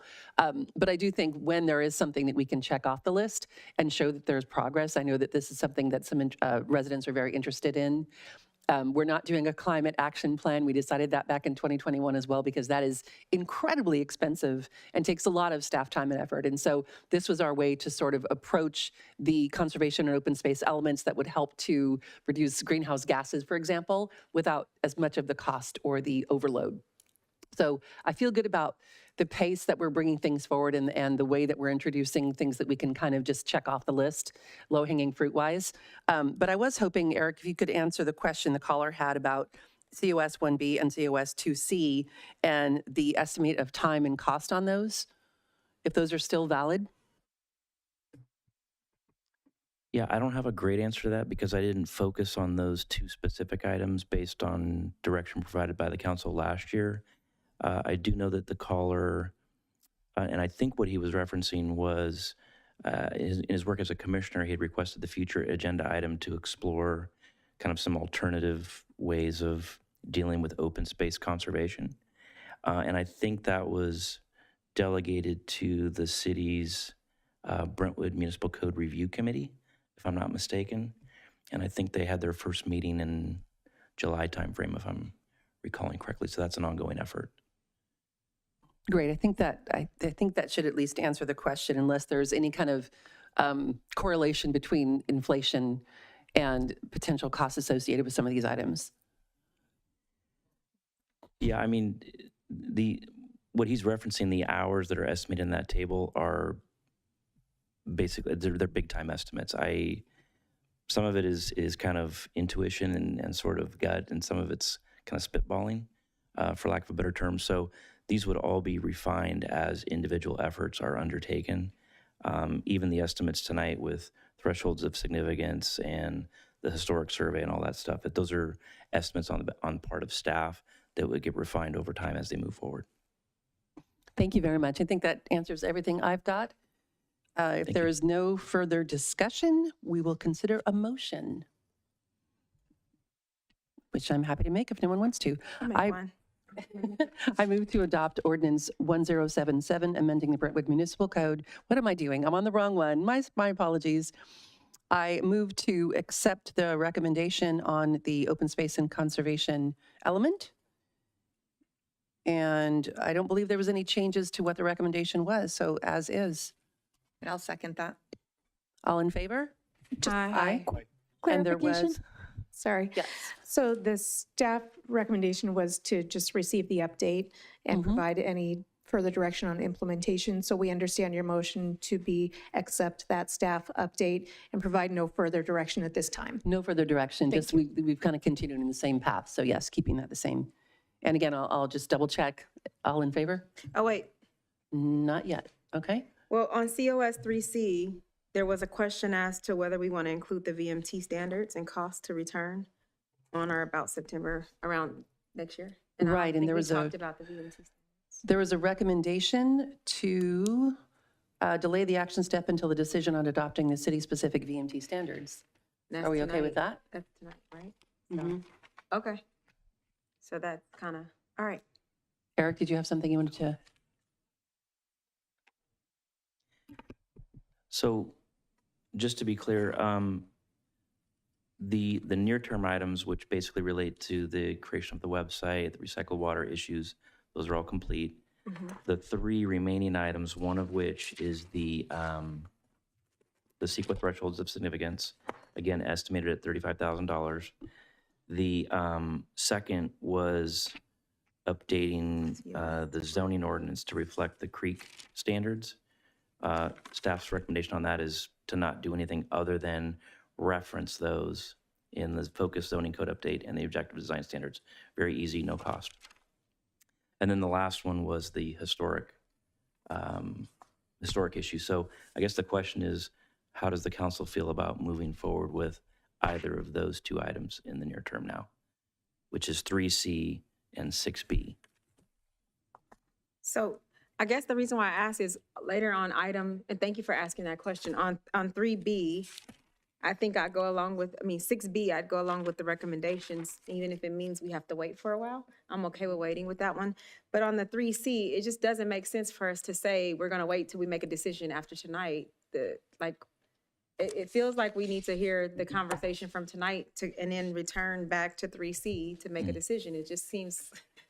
So for 3C, staff's recommendation isn't to wait. So staff is just noting that council also has on its agenda to discuss whether or not to pursue a VMT model for the city of Brentwood, which would also include thresholds of significance. So the council has set aside as part of this CIP budget, is this one $35,000 to look into the CEQA thresholds of significance. So what staff is saying, if council wishes to move forward with a VMT model process, that would involve developing thresholds of significance that would address the environment and air quality. So it is conceivable that this action could be folded into development of VMT, and possibly this money could be put towards that effort if council wants. If council doesn't want to do that, then it still could be in the work plan as its own CEQA threshold umbrella. That's why I was asking this question, because I'd like to go with the first and say, let's go ahead and fold it all in. And if we make the decision to move forward, it's already voted on here. So if we do decide at a later time to do VMT, it'll be included.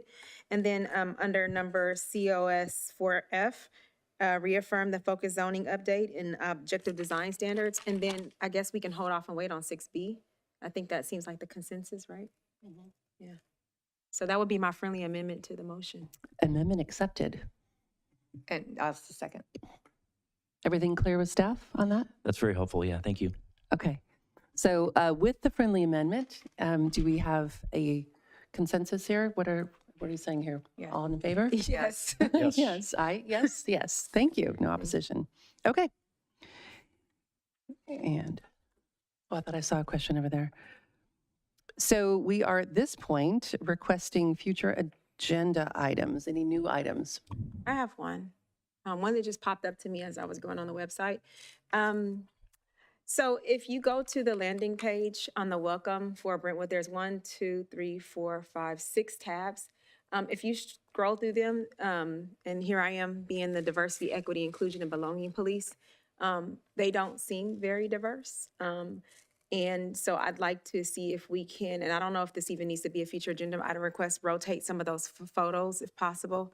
I see Darren shaking his head. We don't need it. So I can pull it back if we can rotate those photos to be a little bit more inclusive of various groups. And I'll say this publicly because there keeps being this little statement that I'm just trying to get Black people on the website. I'm trying to get all people on here. So if, yeah, and all abilities and ages and equity and gender and, yeah. So exactly. And I especially want to say this while I have the floor. This is especially important because someone decided to write NIGGER on our signs outside. So I want this to be a public record. And I want to thank staff, especially I want to thank you, Tim, for taking care of it so quickly. I want to thank every single person that had a hand in it, who, I don't know who that would be, but addressing it and taking it down. It was, to me, a terrorist act to put it right outside of our building, all on the sign post. So thank you all who had a hand in taking it down. That was great. Thank you, Councilmember Pearson. Agreed. We are going to move into the requested future agenda items, and next is a request from the Planning Commission to consider establishing a pervious surface requirement or guideline for new projects. And Eric Nolthenius will introduce the item. Thank you again, Vice Mayor, council members. So as you noted, this is a future agenda item request that was recently generated by the Planning Commission. And specifically, the commission is requesting that the council direct staff to study the establishment of pervious surface requirements or guidelines. By way of background, the city's municipal code requires development projects to be accompanied by a stormwater control plan that meets criteria established in the Contra Costa Clean Water Program Guidebook. The two primary goals of these plans are to reduce stormwater runoff and improve water quality. These goals are accomplished in several ways, including but not limited to minimizing the amount of impervious area and correspondingly increasing the use of pervious surfaces. It should be noted that the cost to install pervious surfaces is approximately 3 times the amount of standard impervious surfaces, such as asphalt and concrete. Pervious surfaces are also not necessarily available options for all development projects. Given the specialized nature of pervious surfaces, the city engineer has not adopted them as an acceptable standard material within the public right-of-way. As a result, and for example, residential projects that propose streets with pervious surfaces are required to form HOAs for maintenance. While the county guidebook encourages the use of pervious surfaces in projects, they may not be the recommended strategy for all projects given their specialized nature and higher cost, as well as site-specific conditions. It's estimated that if undertaken, this effort could cost approximately $15,000 and, of course, a significant amount of time to complete. That really concludes my presentation of the item. If there are more kind of technical or specific questions, I would certainly lean on the city engineer to help respond to those. Thank you very much. Thank you, Eric. If anyone has clarifying questions of staff, let me know. Yes, Councilmember Mendoza. I mean, it sounds great, but like, do we need, I don't know. I just don't see it. Like, we have all this bioretention. I understand they have all of this stuff, but we do a lot, I feel. Like, I just don't get it. And it just doesn't make a lot of sense to me. So I don't know if staff, I mean, besides the cost, 3 times more. Thank you, Councilmember Mendoza. As Eric mentioned, the city follows the municipal regional permit issued by the Clean Water Board, and so it's pretty clear on the guidelines.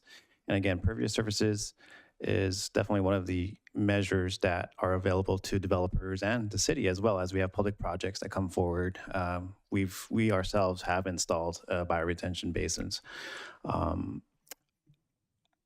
If there's a benefit to providing more regulations or requiring pervious surfaces,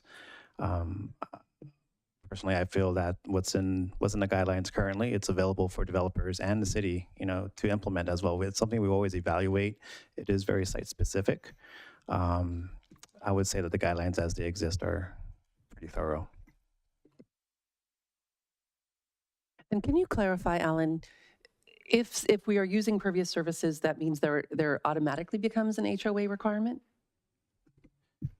If they're using pervious surfaces in their street network, particularly, let's say, instead of a standard public street, which is currently just asphalt, which is when water hits it, it goes straight to the storm drain and has to get to a bioretention basin to get treated, and then ultimately out to our creeks at a cleaner state than they would if they went directly. If it's pervious, the water, the designs are quite intensive. Actually, in the contractors that have to install it, there's specific certification required as well. The material is not as quite readily available. But the intent, again, is to let the water infiltrate into the underlying soil. And that's where it gets tricky as well. The soil, as you know, in Brentwood, we have a lot of clay soils that expand and contract as they get wet. As much as I enjoy them, that's one of the things developers have to look at when they're considering this. They have to look at the soil composition and see if it works. For areas such as the vineyards and at Trilogy, for example, I know we had a lot of clay soils out there. If we had pervious surfaces installed there, it would be a maintenance nightmare. So those are things to take into consideration. And I'm sorry, I kind of went off a tangent. No, that's okay. That was really helpful. In a case like pervious surfaces, for example, in a neighborhood like Trilogy that does have a lot of clay, do we currently have any kind of guidelines, regulations, restrictions involved that would help us to say, this is not the right fit here? Yes, and the C3 guidelines, it's pretty specific. There's it starts with the soils report. So a geotechnical engineer goes out there, does some sampling. We find out how the soil reacts to being wet and not. And that's really step one, is if it's a bad soil, then we're just not going to be for it. The next level is, again, looking at the future maintenance of it. It is a great thing. I think as, in the future, I'm sure there's going to be a lot more of this adopted and used. But as it stands currently, and the Public Works Director can speak to this, we just don't have the ability to, let's say if within a pervious street, a utility needs to get replaced. City crews go out there, they replace the utility. But to get to that utility, we might have to tear up, and most likely have to tear up the street itself. And if it's a pervious surface, our specialty is limited to just asphalt, standard asphalt, which is not impervious. So that's where it gets tricky as well. So, again, anything to add, Casey? Yeah, Alan's correct. The equipment that we currently do asphalt work with is only designed for conventional asphalt. It's not to say we couldn't replace pervious asphalt, but we would have to go buy a bunch of additional equipment and retrain our people in an entirely new process. And just to add another reason that if there are pervious roads put in, the reason we require HOAs is we know that those roads don't hold up as well under traffic. In particular, our very large solid waste trucks that go in residential streets and they're making sharp corners and turning all the time, they tend to tear those roads up much faster. So the replacement cost for that asphalt is significantly higher. So going back to your question, yes, it is pretty clear, and there is clear steps in our guidelines that, as we evaluate whether a pervious surface would work or not, it's pretty clear. And of course, developers are looking to reduce or having to have an area dedicated for bioretention. But I just want to add, through latest update to the C3 guidelines, much of Brentwood now is subject to what we call hydromodification. And that's a little different aspect. Bioretention is related to treatment of stormwater. Now we're talking about detention of stormwater. So the idea is we want to minimize or maintain the current runoff from a site to be equal to or less than when it's developed, meaning these projects would, in the future, for new applications that are deemed complete since July of this year, they would have to now account for detention of this. And that's, again, basins, it could be underground vaults, there's other things to do, but I know the ultimate, when this was brought up originally, it was the idea of, hey, now we don't need bioretention with pervious services. That could free up space for more parks. But now with the hydromodification requirement, now I would caution against that, because now we wouldn't want to use these detention basins would similarly preclude the ability to have a park or other uses. Thank you. So sorry, do you want to? Just for the sake of clarification, is staff's recommendation that we do not adopt specific guidelines for pervious surfaces in new developments? And if so, is cost also related to that recommendation? It's more so the idea of the benefit. If I think currently with the way the C3 guidelines are provided, they're updated fairly regularly. I think it's every 3 years. So as things change, the county clean water program is really good at keeping up their guidelines and seeing what's practical for today's use. So from staff's perspective, I think we're in good hands. I think from a council perspective, though, when I was looking at the, because, yeah, I agree. I don't think we need to do any type of requirements, guidelines. But for the requirements portion, because there's an or in this instance, which means there's two things proposed to us as a council by Commissioner Johnson and then unanimously voted on by the Planning Commission.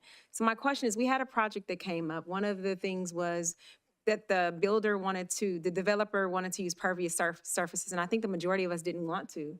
And we didn't really have an out. We had to kind of go along with it. And I guess one of the questions is, would some surface require, and then there was the questions of the HOA. Will they be required or not required? So if we did come up with some type of form of requirements, not to require all new developments to have pervious surfaces, because as the report shows, it's not feasible for all areas, nor do we always want them. But will there be certain requirements that if they choose to use pervious surfaces, that we retain some type of control in certain projects to require them to have a HOA or to require them to maintain it so it doesn't become our responsibility? Good points. I would say by default, when you build a typical subdivision, you always have to make sure there's access to these individual homes. So that's where it comes down to, how is that access being done? Are you building streets that meet current city standards, which is, again, not pervious? So once they go into the idea of building non-standard city streets, that's where the HOA or private maintenance comes in, and it's made clear to the developers that as that moves forward, once you deviate from city standards, that they would have to be privately maintained. Therefore, HOA is the most likely mechanism that they move forward with, and it's shown up as a condition of approval on their projects. So without any further questions, we will now open up public comment period.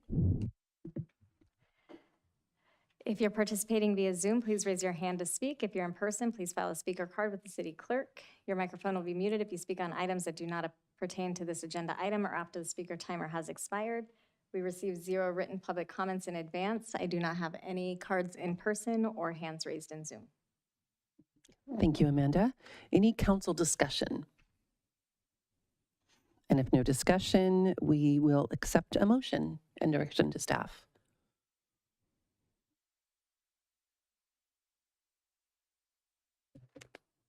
I mean, we don't want it, right? So just make a motion to not move forward with the work on pervious surfaces. And I'll I will second. second. You'll second? Mhm. Tony will second. Okay. All in favor? Aye. Aye. And no opposition. Thank you very much. And we will move into item I.2. Our next item is a request from the Planning Commission to consider establishing vehicle miles traveled standards. Eric Nolthenius again will introduce this item. Thank you. I was about to say, appreciate your continued patience in terms of listening to me. This is going to be it. So thank you. As you mentioned, another future agenda item request that was recently generated by the commission, specifically requesting the council direct staff to proceed with further exploration of developing a city-based methodology for VMT standards. Just quickly by way of background, the method of evaluating project-related transportation impacts during the environmental review process changed pretty significantly back in July of 2020, when we went from the traditional method of LOS, or level of service, to VMT, or vehicle miles traveled.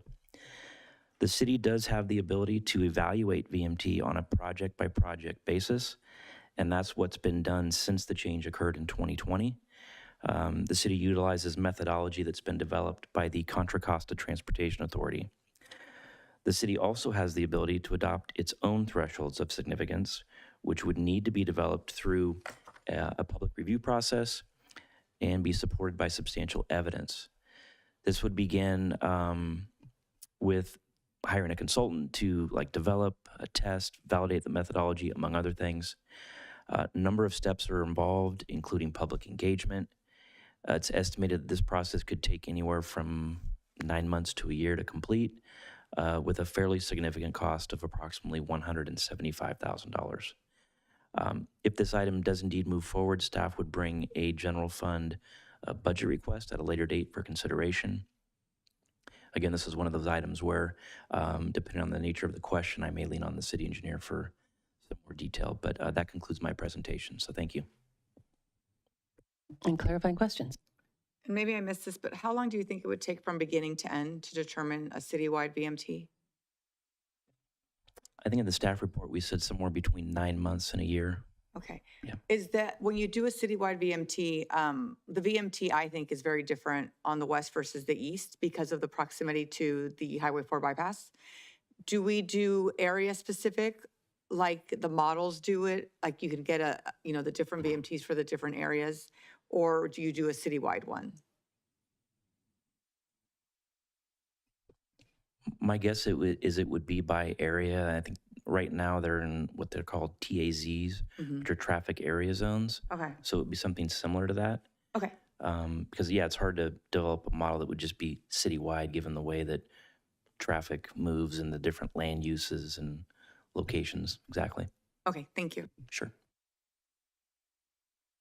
Can you get a little bit into a comparison of the level of protection this could potentially offer us when deciding on developments and impacts and what we're allowed to stand on? I'm trying to be very delicate here.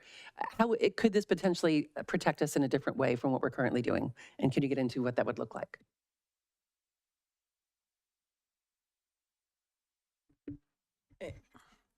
I don't know if I'd use the word protect. So we're not sure what would come out of the other end of this process in terms of what our thresholds of significance and potential impacts projects might have would look like. So it could benefit certain types of projects more where they would maybe use, this is all very hypothetical, right? But using the countywide model, they could have had a significant unavoidable impact related to VMT because it's not as precise. If we develop our own model, that could turn into a less than significant impact, or we may have feasible mitigations that can be incorporated into that project to bring it below a significant unavoidable impact. The alternative is there could be a use that benefits from using the countywide model and shows no significant impacts under CEQA. If we develop our own model that's slightly more precise, that could all of a sudden have a significant unavoidable impact under our model. It's really hard to tell at this point until we develop the model which types of projects would fall in those categories. Typically with VMT, job generating uses don't have those significant unavoidable impacts because the idea in these models is people come to those uses. They don't necessarily cause people to generate excess miles. They shorten miles traveled for the rest of the community. So typically job generating, employment generating uses don't suffer as poorly under VMT analyses as like a large scale single family residential project might. But I really don't feel comfortable saying one thing or another would happen when we develop our own model because we just don't know because we don't have one. And we don't know how it will fare in comparison to the countywide model. Are there any cities doing this kind of a project that we could use as a benchmark? Yeah, there's lots of cities in the state of California that have, typically larger cities have their own VMT models. I don't know, Alan, if you know of any off. A few that come to mind in Contra Costa County, Walnut Creek, I believe, has their own VMT thresholds that they established. The city of Richmond has.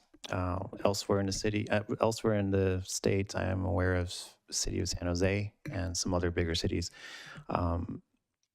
Based on my research, it seems to be that cities that had sort of unique circumstances with regards to transit-oriented developments, or having BART within their city, or a big push for, or higher populations, larger cities, they tend to have taken the further step to kind of create their own thresholds and identify their mitigations as these projects move forward. for a city like Brentwood,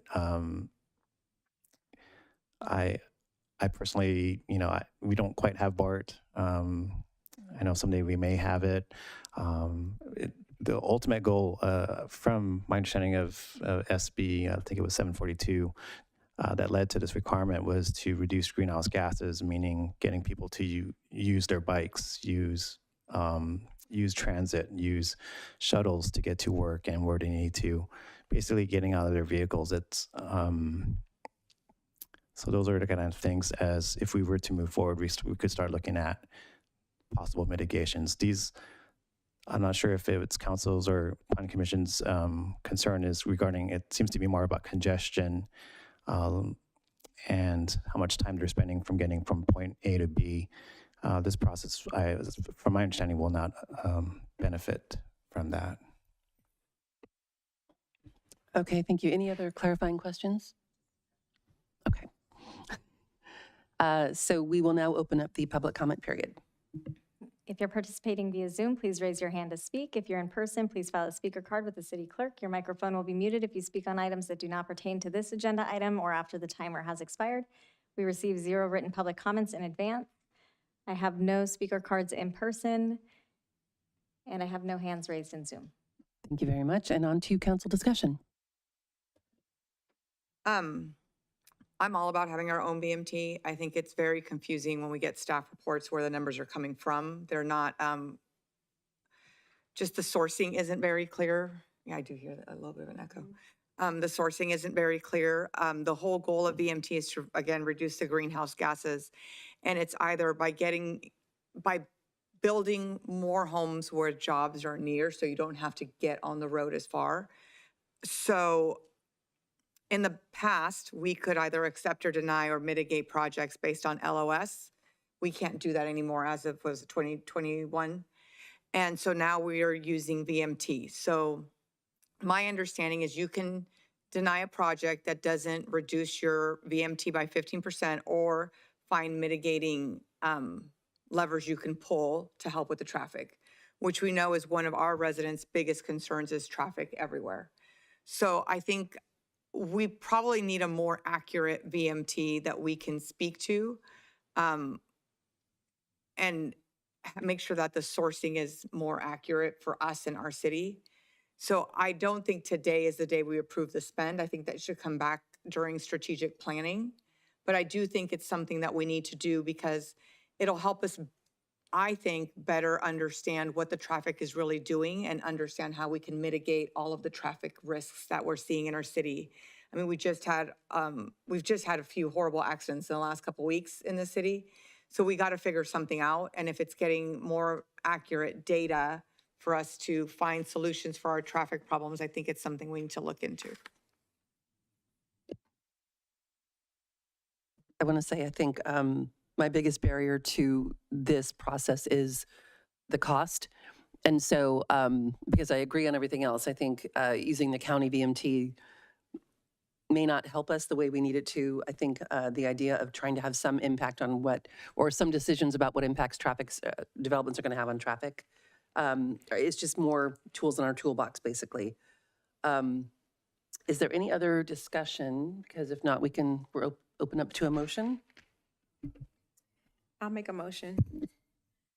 I make a motion that we move to provide the following direction to staff, that staff bring back at a later date some more information as to the process for us moving forward, creating a city-specific VMT standard pursuant to CEQA guidelines 15064.7 with costs associated in staff time.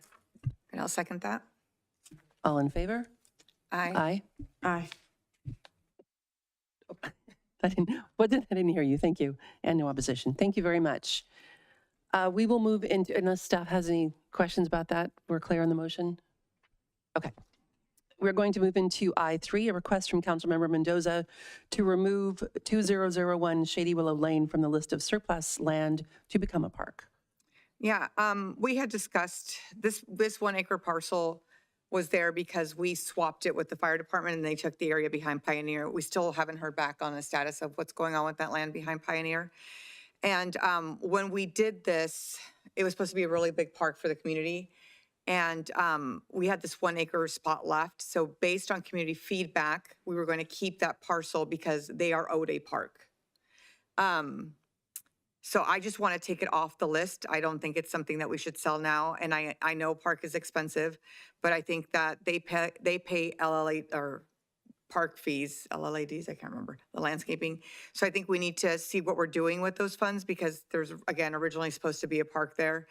And I would like to remove it from the list and not sell it, especially because it's designated open space. So whoever, it has to stay open space unless it goes to the ballot. Thank you, and we will now open public comment. If you're participating via Zoom, please raise your hand to speak. If you're in person, please file a speaker card with the city clerk. Your microphone will be muted if you speak on items that do not pertain to this agenda item. We received 0 written public comments in advance of this item. I have no speaker cards. I do have 1 hand raised in Zoom. Melissa, go ahead. I would just like to go on the record to say that I'm in favor of any public parks that could be created in our city. Thank you.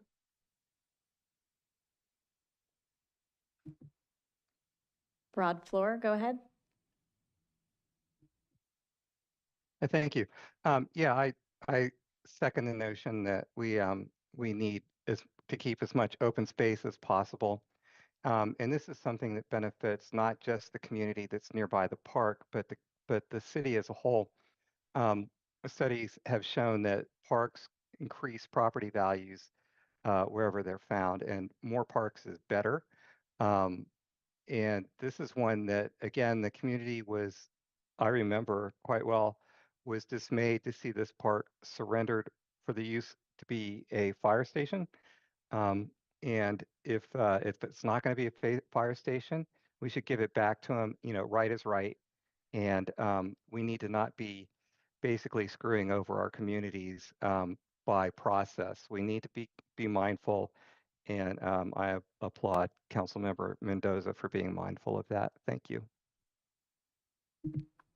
I have no additional hands raised. Thank you, Amanda. Any council discussion? First of all, maybe a question is, I've heard from Councilmember Mendoza that it's already paid for, the parks are already paid for in the LLAD by the housing developments around it. So they've already paid for this park, or is this going to come out of general fund? There's no park there now, so I don't believe it's in anybody's LLAD for this specific site. Bruce, any clarity there? No, I don't. It's not identified right now as part of a landscape lighting assessment district in any boundaries areas. So if we took on the maintenance of this park, it would not necessarily fall into a landscape lighting assessment district that already exists, but would be general fund or all of our larger park district funding source. Can I ask a question about that? So when an LLAD happens, you have a range, you start at a certain amount, you can get to a certain amount. If we plan a park there, can you not adjust the amount of the LLAD to start recouping the development of a park? The landscape lighting assessment districts boundaries are set when they're formed, and we can't necessarily change those districts. And no, I understand that, but isn't that already part of the neighborhood around it? Don't you collect fees from the neighbors around it? But we'd have to see, I don't believe that that particular parcel is included in one of those boundaries. Okay, I see what you're saying.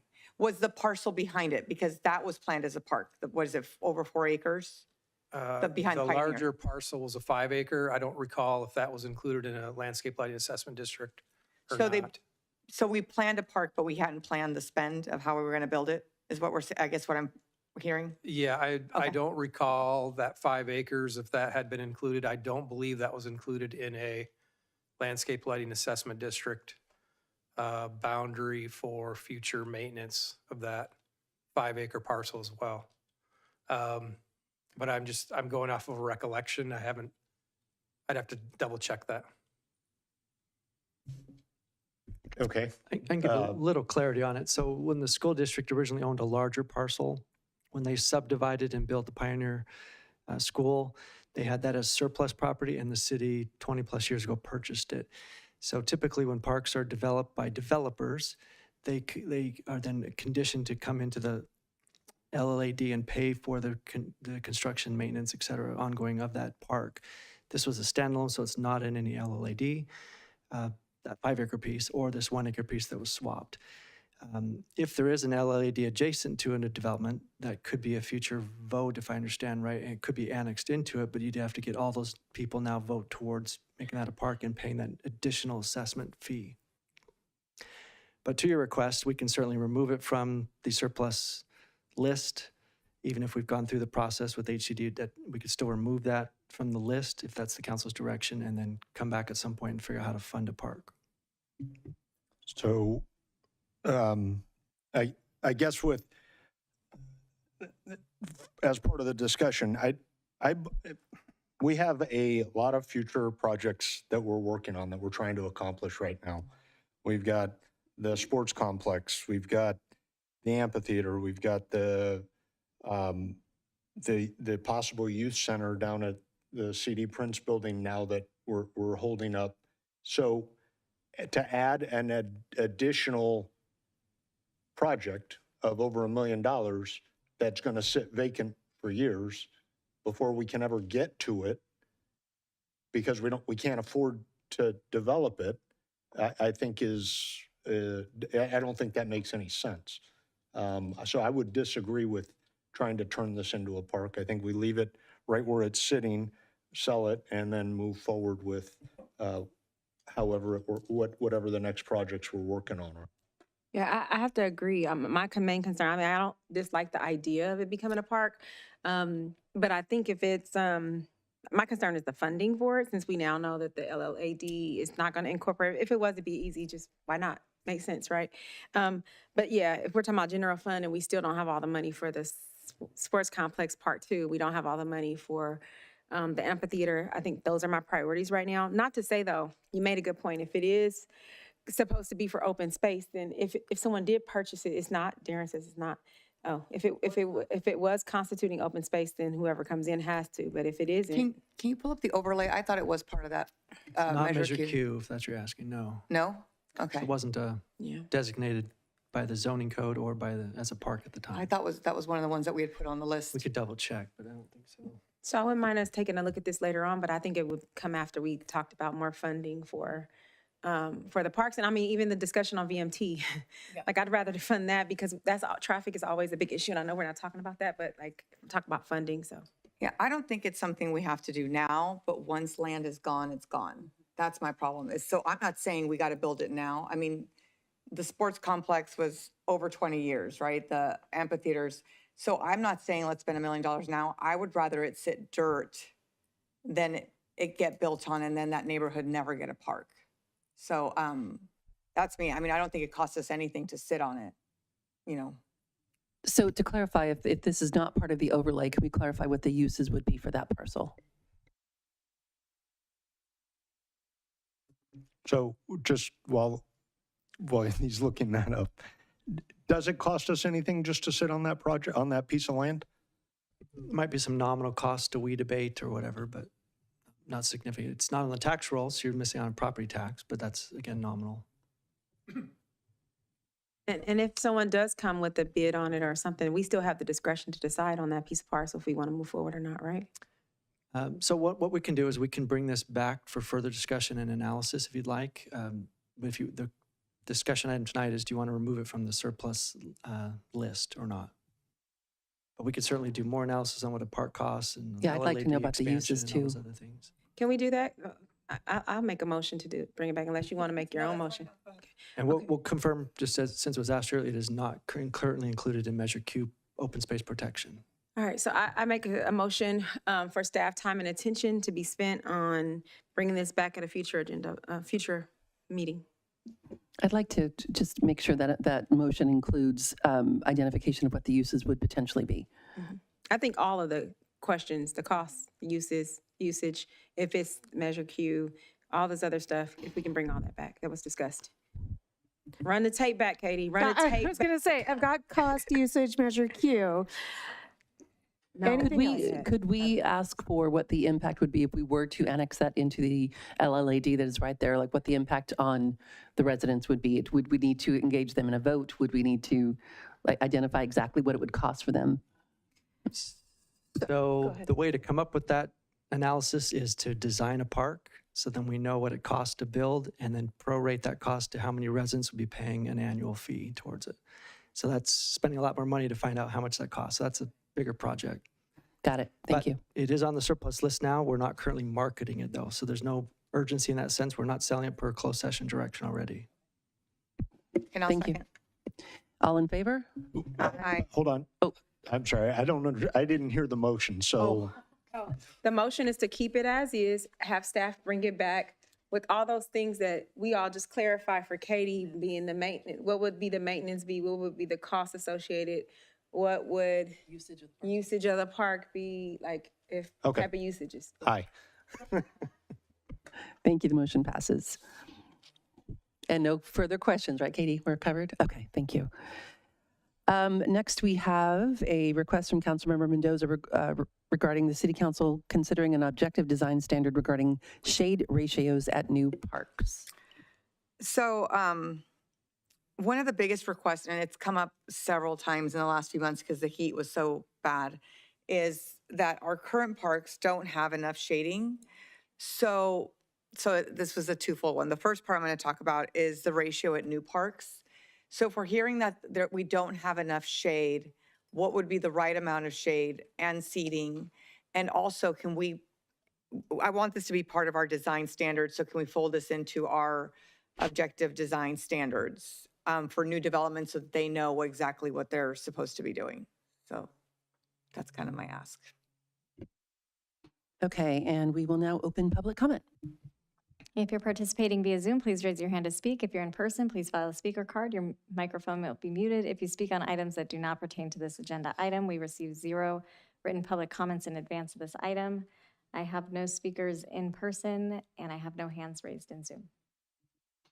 Thank you. And council discussion.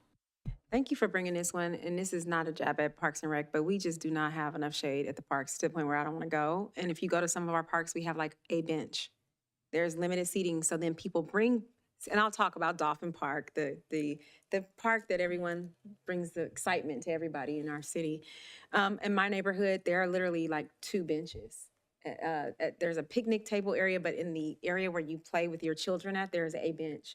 And then there's this big open space, and then people try to bring in things, and then it causes argument or disputes. And there's like literally no shading except one little area closer to the water area.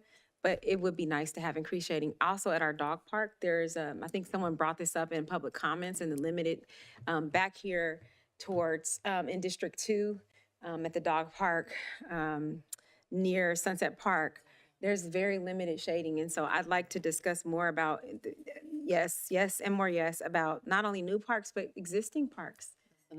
Oh, okay, well, that's good. Yeah, should have been combined.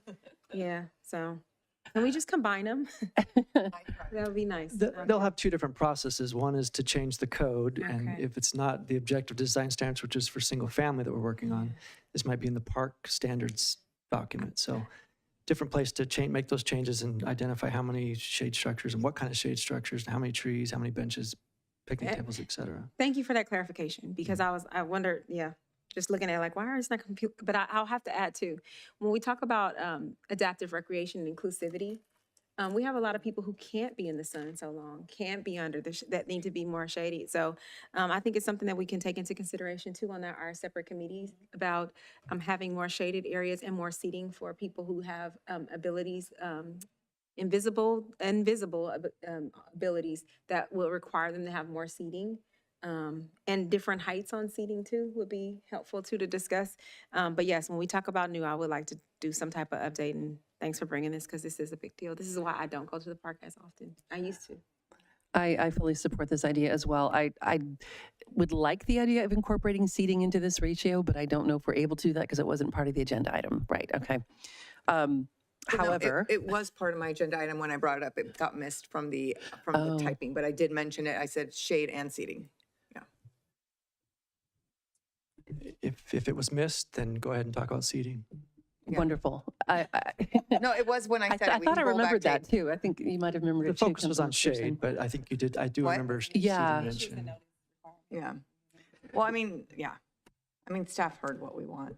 When we bring it back with the list of options, how much it's going to cost, we can identify seating as well as something to consider. And I think the idea of Councilmember Pearson's suggestions on the adaptive kind of accessible seating would be really good too, to incorporate that. Now you've gone too far.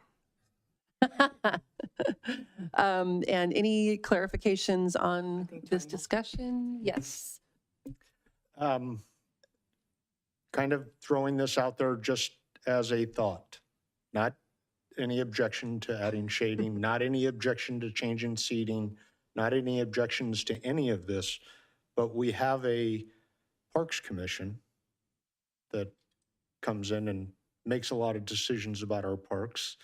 And as opposed to us, City Council, working on this, can we kick it to the Parks Commission and allow them to start working on this and then bring it back to us once they've come up with the solutions?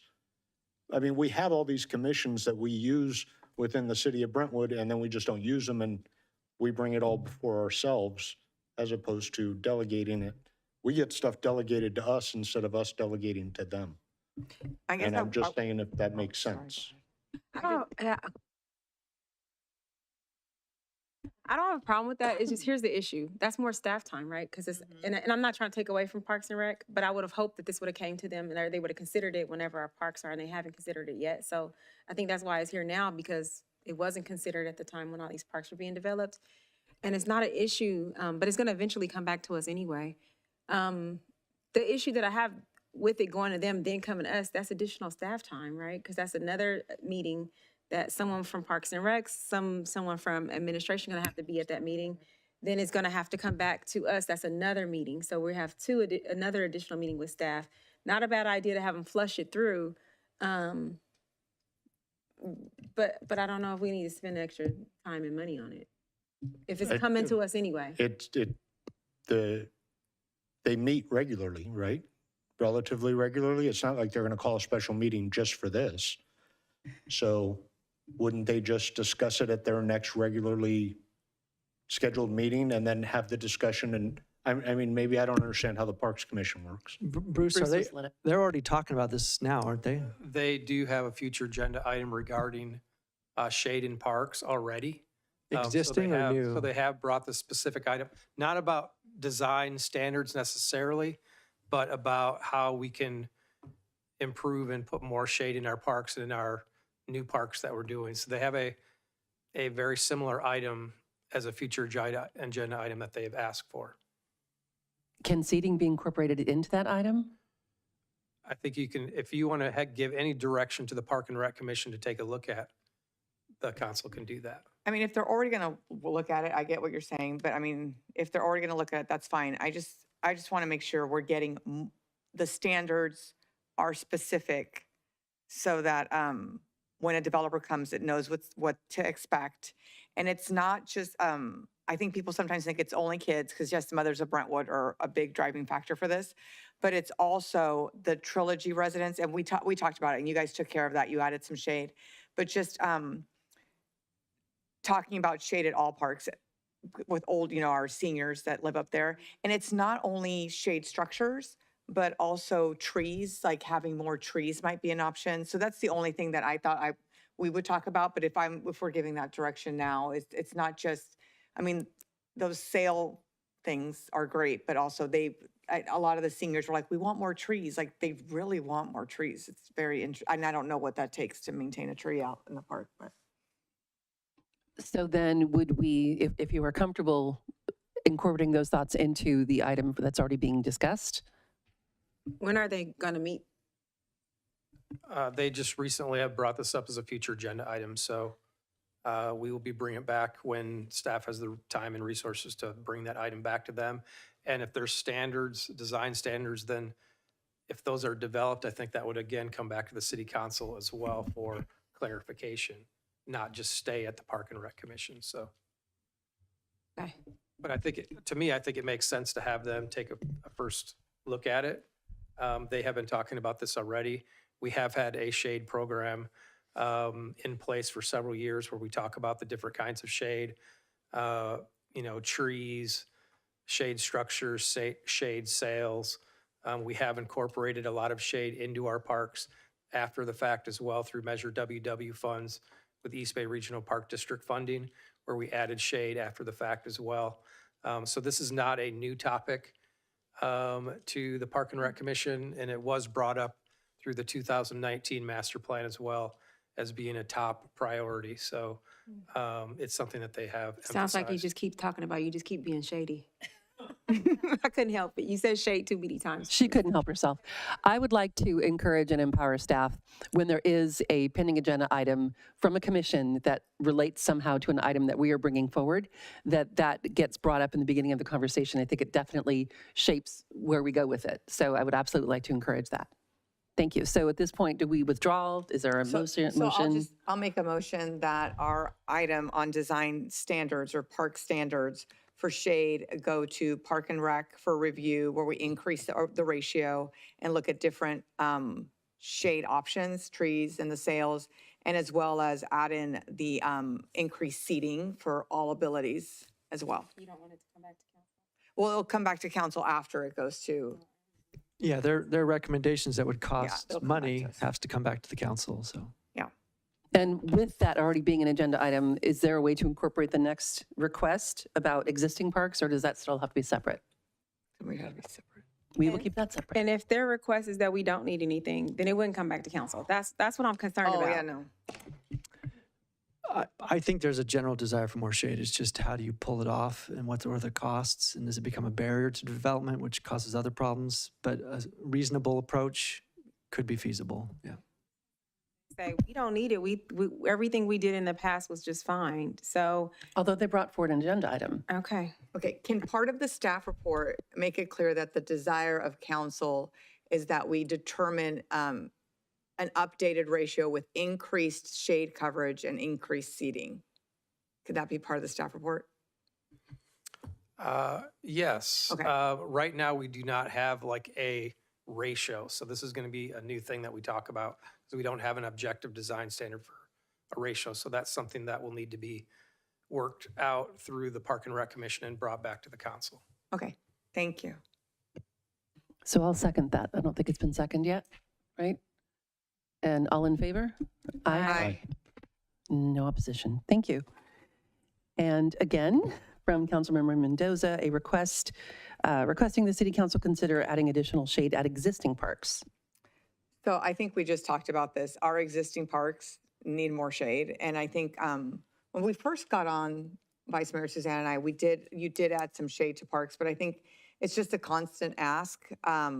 So I don't know if there's a way we can do an assessment of parks today and figure it out, or do we do a focus group with people of Brentwood, like which parks they want more at? Because there's a lot of opinions about a lot of the parks. Like we would use them more if we had more shade, if we had more seating. So we want to get the people out there. So I don't know how to go about that. Do you assess them yourselves, or do you do a focus group?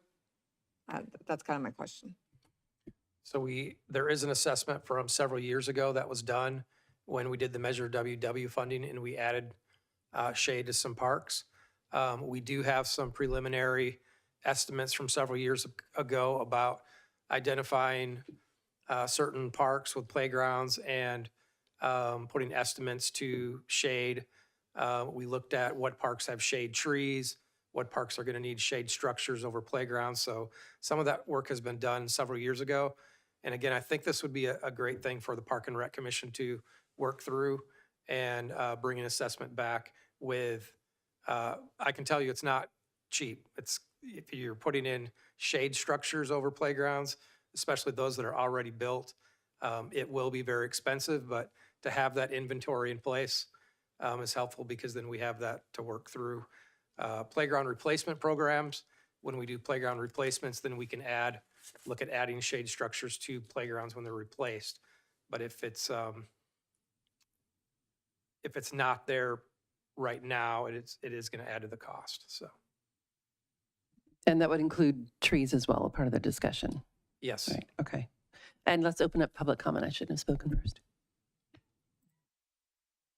If you're participating via Zoom, please raise your hand to speak. If you're in person, please file a speaker card. Your microphone will be muted if you speak on items that do not pertain to this agenda item or after the timer has expired. We received 0 written public comments in advance of this item. I have no comments in person, and I have no hands raised in Zoom. Thank you, Amanda. And open for council discussion. I think we all support the idea as far as the last discussion. It kind of seems to be an obvious thing to move forward, but we can take a motion if there's no other discussion. So can we just add it to the other thing that they're going to do at the Parks Commission? Okay. And is there a way, you said you already had this information. Well, I guess you're going to put in the staff report, your Measure W information? Yes, and some of this analysis is several years old, so it needs to be refreshed. Okay, thank you. So yeah, I make a motion just to, unless, do you have anything else? Just one point of clarification. The reason they were separate items is because one, developers will be paying for the new parks and shade structures. This one would be the city and the general fund or other funds paying for existing parks. And are we talking about shade over every play structure or shade over every bench or every picnic table? Or are we talking about more trees? Isn't that where the question about getting public input would Sure. feed And into? what's a, just so they have some reference, Bruce, what's a typical shade structure cost? Just one over one play equipment? If you're putting a shade structure over an entire play equipment, I mean, it could range, but I think it could be $50,000 to $150,000 Per shade structure. per shade structure. So again, this is just going to be based on what maybe you want to prioritize which parks to look at first, because if you're talking 5 or 6 parks that each need a shade structure, over $1 million, right? So we'd have to kind of look at this piecemeal and prioritize where the shade's needed most first. And what about the trees? What's the cost associated with that? Again, it really depends on the size of the tree and the kind of trees that we are putting in. I think part of this analysis will be looking at where we have shade currently in our parks. And so, because we do have several parks that have mature trees or have shade already.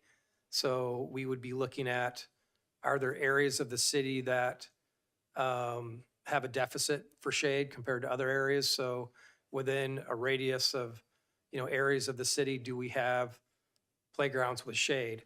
I think it's also important to consider, basically between now, November through April, it's nice to have certain areas that are not shaded because the weather gets colder, and it's nice to have some playgrounds that are not necessarily all covered. So, so I think it's good to have the Park and Rec Commission kind of go through that analysis and look at the areas where we already have shaded areas and some in the sun, so we have nice variety. I think we have a pretty good variety right now, but we never have enough shade. I will absolutely agree on that. So, but coming up with an inventory and putting numbers to it, then the commission and the council has that for future planning for when we have resources to be able to put for things. And also, if grants become available, we've already identified those areas where we have a need. I think we've talked about this at length, but I just want to add, I know we keep talking about the cost, but I think when it comes to residents using more, then it's worth the cost. I mean, we're talking about just a few minutes ago, should we even take some land and spend some money to build a whole nother park? We're spending millions of dollars on another park in our area. So if we have to add a little bit more money to make sure it's more usage or more traffic, then I think it's necessary. Because I think we see the parks that are, and Bruce, I guess I'll ask you this, but just as a bystander driving by, the parks that I see that are used more have the shade trees here for parties and events, or the covering over at the Blue Goose at Veterans Park, the covering. So the covered areas tend to do better with usage than the uncovered areas. And so I know we've had quite a long summer, and we do have winters that come up. So I understand that, but yeah, the cost is definitely always a factor. But I think when it comes to resident usage, I think that's as important too. And to that point, I think the council's role, again, and I've said this, our role is to represent the people. It is their money first. And I don't ever want it's a lot of money, because it is their money first before anybody else's, always. And while I understand it's a lot, I don't want it to be a deterrent, because it is their taxes that pay for every single thing we do in the city. And if it's what they want, then it's what we should do, right? And so I just don't, sometimes I feel like the money thing is brought up in kind of a little bit of a negative connotation, and I don't want the residents to think that we're shying away from something because we don't want to spend money on them because they're our number one customer. So with that, do we have a motion? Did you make a motion? I think I made a motion that we do exactly what we did in the last one, was to bring it to what the Parks Commission for review and discussion to provide something that eventually will come back to council. And I'll second it. All in favor? Aye. And no opposition. Great, thank you. And item I6, a request from Vice Mayor Meyer for the consideration of using Ag Enterprise and/or Art Enterprise funds for John Marsh House. And I would say that I was adding, well, I'll explain that. So this is the first chance I've had to actually speak to this item before council, because of course we have to go through our process. So I recognize there's not a lot of details in this request, and I know that this is something that came before council once before, where it came before the Ag Enterprise Committee, of which I am a member, proud member. And this is a little bit different based on some discussions that have happened recently. I was at an event, Councilmember Mendoza happened to be there as well, and we ended up speaking with two of the members of the John Marsh Historic Trust Board about some of the things that they've been doing. They have been doing a lot of fundraising, they've been doing a lot of planning. They're still, unfortunately, in a battle with the state as far as being able to utilize that $1.4 million that came down that was supposed to be for example, roof repair, that kind of thing. But they have been doing some focus area on their interpretive center. And so in discussing with them where they were with that and where the fundraising has landed them, there is a very small amount that could potentially make a difference that is specific to basically ag education. So I understand, we were just talking about sending things to commissions and committees, and I do think that that's a very valuable thing to do, and part of my request is going to include something in that regard. But I got some information from Carrie. At this point, we have $1.7 million available to the Ag Fund. And this is outside of the Future Winery Development, the Ag Innovation Center, the Strategic Initiative Ag Business Program, and the UPIC Marketing. So all of those are outside of the $1.7 million that we have available at this point. And so the ask that I'm bringing up is not what the previous ask was, which was in large part the whole entire funding of the interpretive center. This is actually an ask for $10,000, and this would be potentially seen as a grant. I don't know if there would need to be an application process, but what the $10,000 would cover would be $7,000 for the weatherized interpretive panels focused on the Rancho Los Meganos and its role in development of East County agriculture, plus including, if it's feasible, a harvest time map panel. The members of the trust were very open to the idea of having a panel in there to kind of tie things in a bit, although I'm not sure how that would work since the map seems to change on a regular basis for a very good reason. $2,000 would fund the purchase of 4th grade field trip teaching aids for the interpretation of the Rancho Los Meganos era, and then a $1,000 contingency, because we always like those within city planning. As far as the Art Enterprise Fund discussion, the thought was we have some Art Enterprise funds available at this point, and we have a lot of different things that we're looking at to try and use them. We haven't had any feedback on the legalities of whether we're allowed to do that. I'm sure we're going to be hearing from Katie on that at some point. But in the meantime, I wanted to bring up the potential of two different ideas for usage of the Art Enterprise funds. One of them would be a carved wood door and frame front door, which would take a little bit of the construction cost away from some of these other funding sources and maybe use it as an art project, potentially a contest. It would depict historic visuals from the John Marsh era. Maybe the contest would be to invite local artists to come forward with a design and the plans to produce this. There would be some costs around marketing, the materials of the award, that sort of thing. And the other idea would potentially be art panels that give a historic timeline of agricultural in East County and where Rancho Los Meganos fits into that. the way I spoke with one of the board members about that is it could almost act as a fence around the house that would show panel by panel the history of agriculture in this area. It would be very similar when we were discussing the street, the sidewalk around the city hall and the timeline there. It would be something similar to that, but it would be more artistic in nature. So either one of those two ideas for the art enterprise, and very definitely I would want to go to the Art Commission to review that idea. But, and then as far as the $10,000 for the Ag Enterprise, fully aware that we have an Ag Enterprise Committee. Again, I'm on it. I love it. And if there's a recommendation to go there first for that potential $10,000 ask, I am more than happy to suggest that we do that. This conversation today is to bring up both of these ideas to demonstrate that for the Ag Enterprise, it's a small amount that would actually have some impact. I would say the trust is doing a pretty good job at getting the fundraising together. They sent me a budget and showed some of the things that they've been doing. And they're doing some good work. And I would love to be able to help boost this along. I think it's also good to keep some forward motion going with the development of the house so that the public is aware of what's happening there. They can potentially get involved and support it if they'd like to do that. So I think that's all I've got at this point, and I would love to open this up for public comment. Wait, can I ask you a question? Can we ask questions or no? Okay. So, so I guess I just want to clarify the ask. Yeah. So it's $10,000 that you're asking from the Ag Fund. And then, and how much is it from the Art Fund? The Art Fund would be for the discretion of the Art Commission, because I think I like either one of those two options, and the board members both also liked those two options. I think it would be a matter of having the Art Commission flesh things out. It's two different projects. Right, so there could be one or the other. It doesn't have to be both. It was kind of more like if we were going to use some art funds for a project that would, again, boost the... Okay, wait, I'm confused. Sorry. So there's one project that's the panels. That's the panels would be the Ag. Okay, so Right. that's done. And then there's a separate Ag. Totally. Okay. The separate project would be the art. Yeah, and I brought them together here because this is one of those things I just was trying to... Yeah. And No, then my I totally other understand.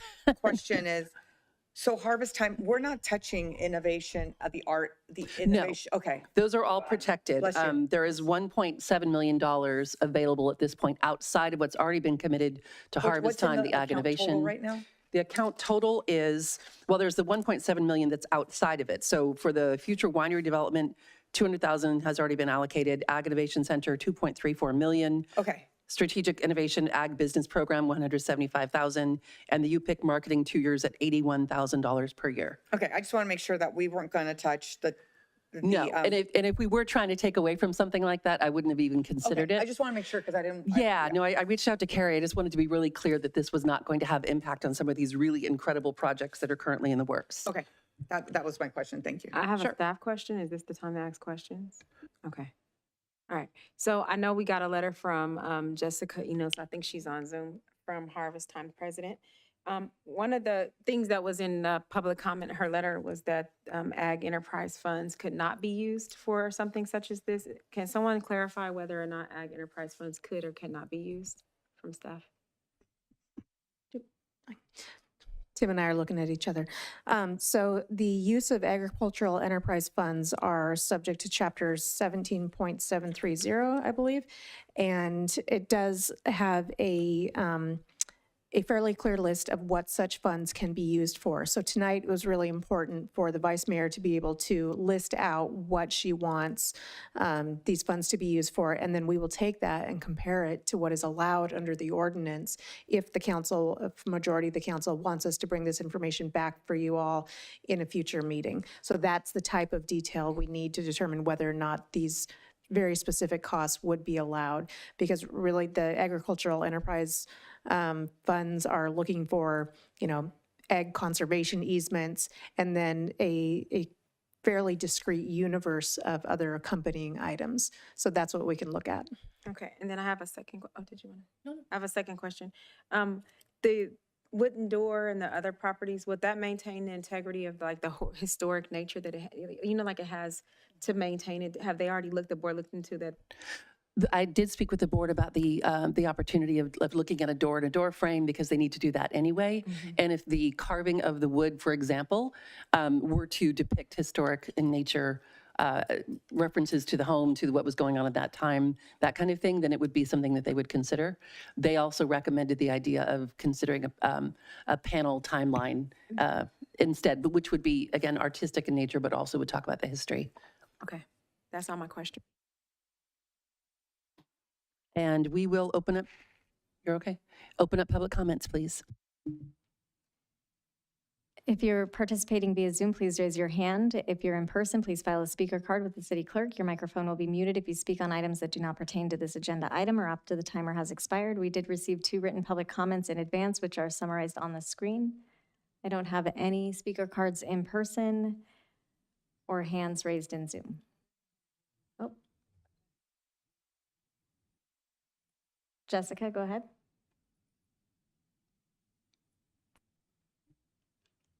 Hi, I just wanted to clarify since my previous email was brought up. So what I was bringing forward was saying that in 2022, the original project that was listed was denied because it did not meet the criteria for the ag mitigation funds. Without knowing what was on the list, then it was difficult to say because we didn't know what was on the list. So I just wanted to bring forward what the history of the project had been up for our knowledge. In addition, Harvest Time is always looking to partner and speak with some of our other nonprofit organizations.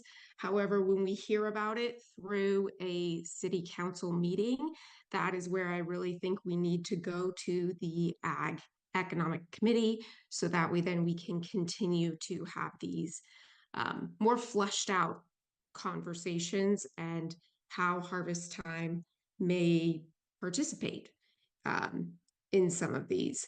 So it's hard on some of these projects when it's not clear what the ask is for, how it meets the ag mitigation funds, because the funds are very specific in saying that it needs to go towards the future vitality of agriculture here in Brentwood. So we always want to make sure that that's what's happening. And those conversations all happen within that Ag Economic Committee. And I think we have really great, really honest conversations that move so many of our organizations forward. So that's what just to clarify based on what Pantanisha's comment was. I have no additional hands raised. Thank you. So we'll close public comment. And I want to mention, Jessica, I completely understand this coming at you and the other Harvest Time members in a way that felt kind of, maybe inappropriate. I think the idea for me is because there was also art enterprise funds involved in this proposal, if you will. I just thought the best, most efficient way for me to do this was to bring everything forward at one time. And unfortunately, I did not give a huge amount of detail in the first ask because I wanted to be able to flesh out more detail with what it would look like, what the cost would be. And I knew it would be a lower cost, but I didn't have the specifics. So if it's something that that would have come forward and been a lot higher cost, then I would very definitely have handled this in a little bit different way. So my apologies if this was a huge shock to you without knowing all the details. I completely understand your feelings on what this looked like. And at this point, I am, again, if it's the council's direction, happy to bring this conversation to the Ag Committee. Definitely want to bring the art conversation to the Art Commission. So again, if we have some discussion on this, any feedback on it? I think we do what we just did in the last two. Take them to the other committees to talk about, because I wouldn't be comfortable making a decision on it without knowing what 17.70 without staff looking at it anyway. So I think that gives the committees the opportunity to look at 17.70. And if the trust can send us visuals or any further descriptions of what these are, we can help ascertain where the best place forward is and how to fund it. So I would say then, as far as my motion, if we're ready for me to do that. Okay, I would say that I would like for staff to work with the trust because I do think you're right, the visuals would be very helpful in the discussion. I would like for the art enterprise discussion to go to the Art Commission, and I would like for the Ag enterprise discussion to go to the Ag Committee. so that we can split it now that we've established that we can potentially move forward with the conversation. We don't know if it's going to be approved or not. We don't know if these are allowable uses, but we're starting the conversation because it's now we've got something to talk about. So any other clarity? So the staff report would include contact with, who's raising their hand? That's me. I just want to ask the lawyer and me, when you say staff work with the trust, I want to be specific, staff contacting them to get the information necessary, not necessarily working on it. Yeah, I would say so. Yeah, for the staff report to be able to be complete, staff would need to reach out to the trust. Is that clear enough for everyone or no? Okay. Wait, Tim is. And that's to reach out to Barry. Barry, best point of contact? Bob, whomever. Okay. Yeah. And I'll second that. And if for some, I mean, it's $10,000. If for some reason it can't come out of the ag fund. Huh? What? Only 10, you're going to pay it. No, it's going to come out of the general fund. We'll find a way. I mean, we say we want economic development. I mean, there was a lot of people there this weekend. It brings in people. So, yeah, I mean, the sooner the better. I mean, they came before us for the grant and they didn't get it. So. And they've been doing some fundraising, which is what we wanted them to do. Well, yeah, let's figure it out. Yeah. All right. Okay, so we have a first and a second. All in favor? Aye. And no opposition. Okay. And we are looking for, as Joel likes to say, one final motion. Make a motion to adjourn. And I will second. All in favor? Aye. And no opposition. Thank you, everyone. Thanks, staff.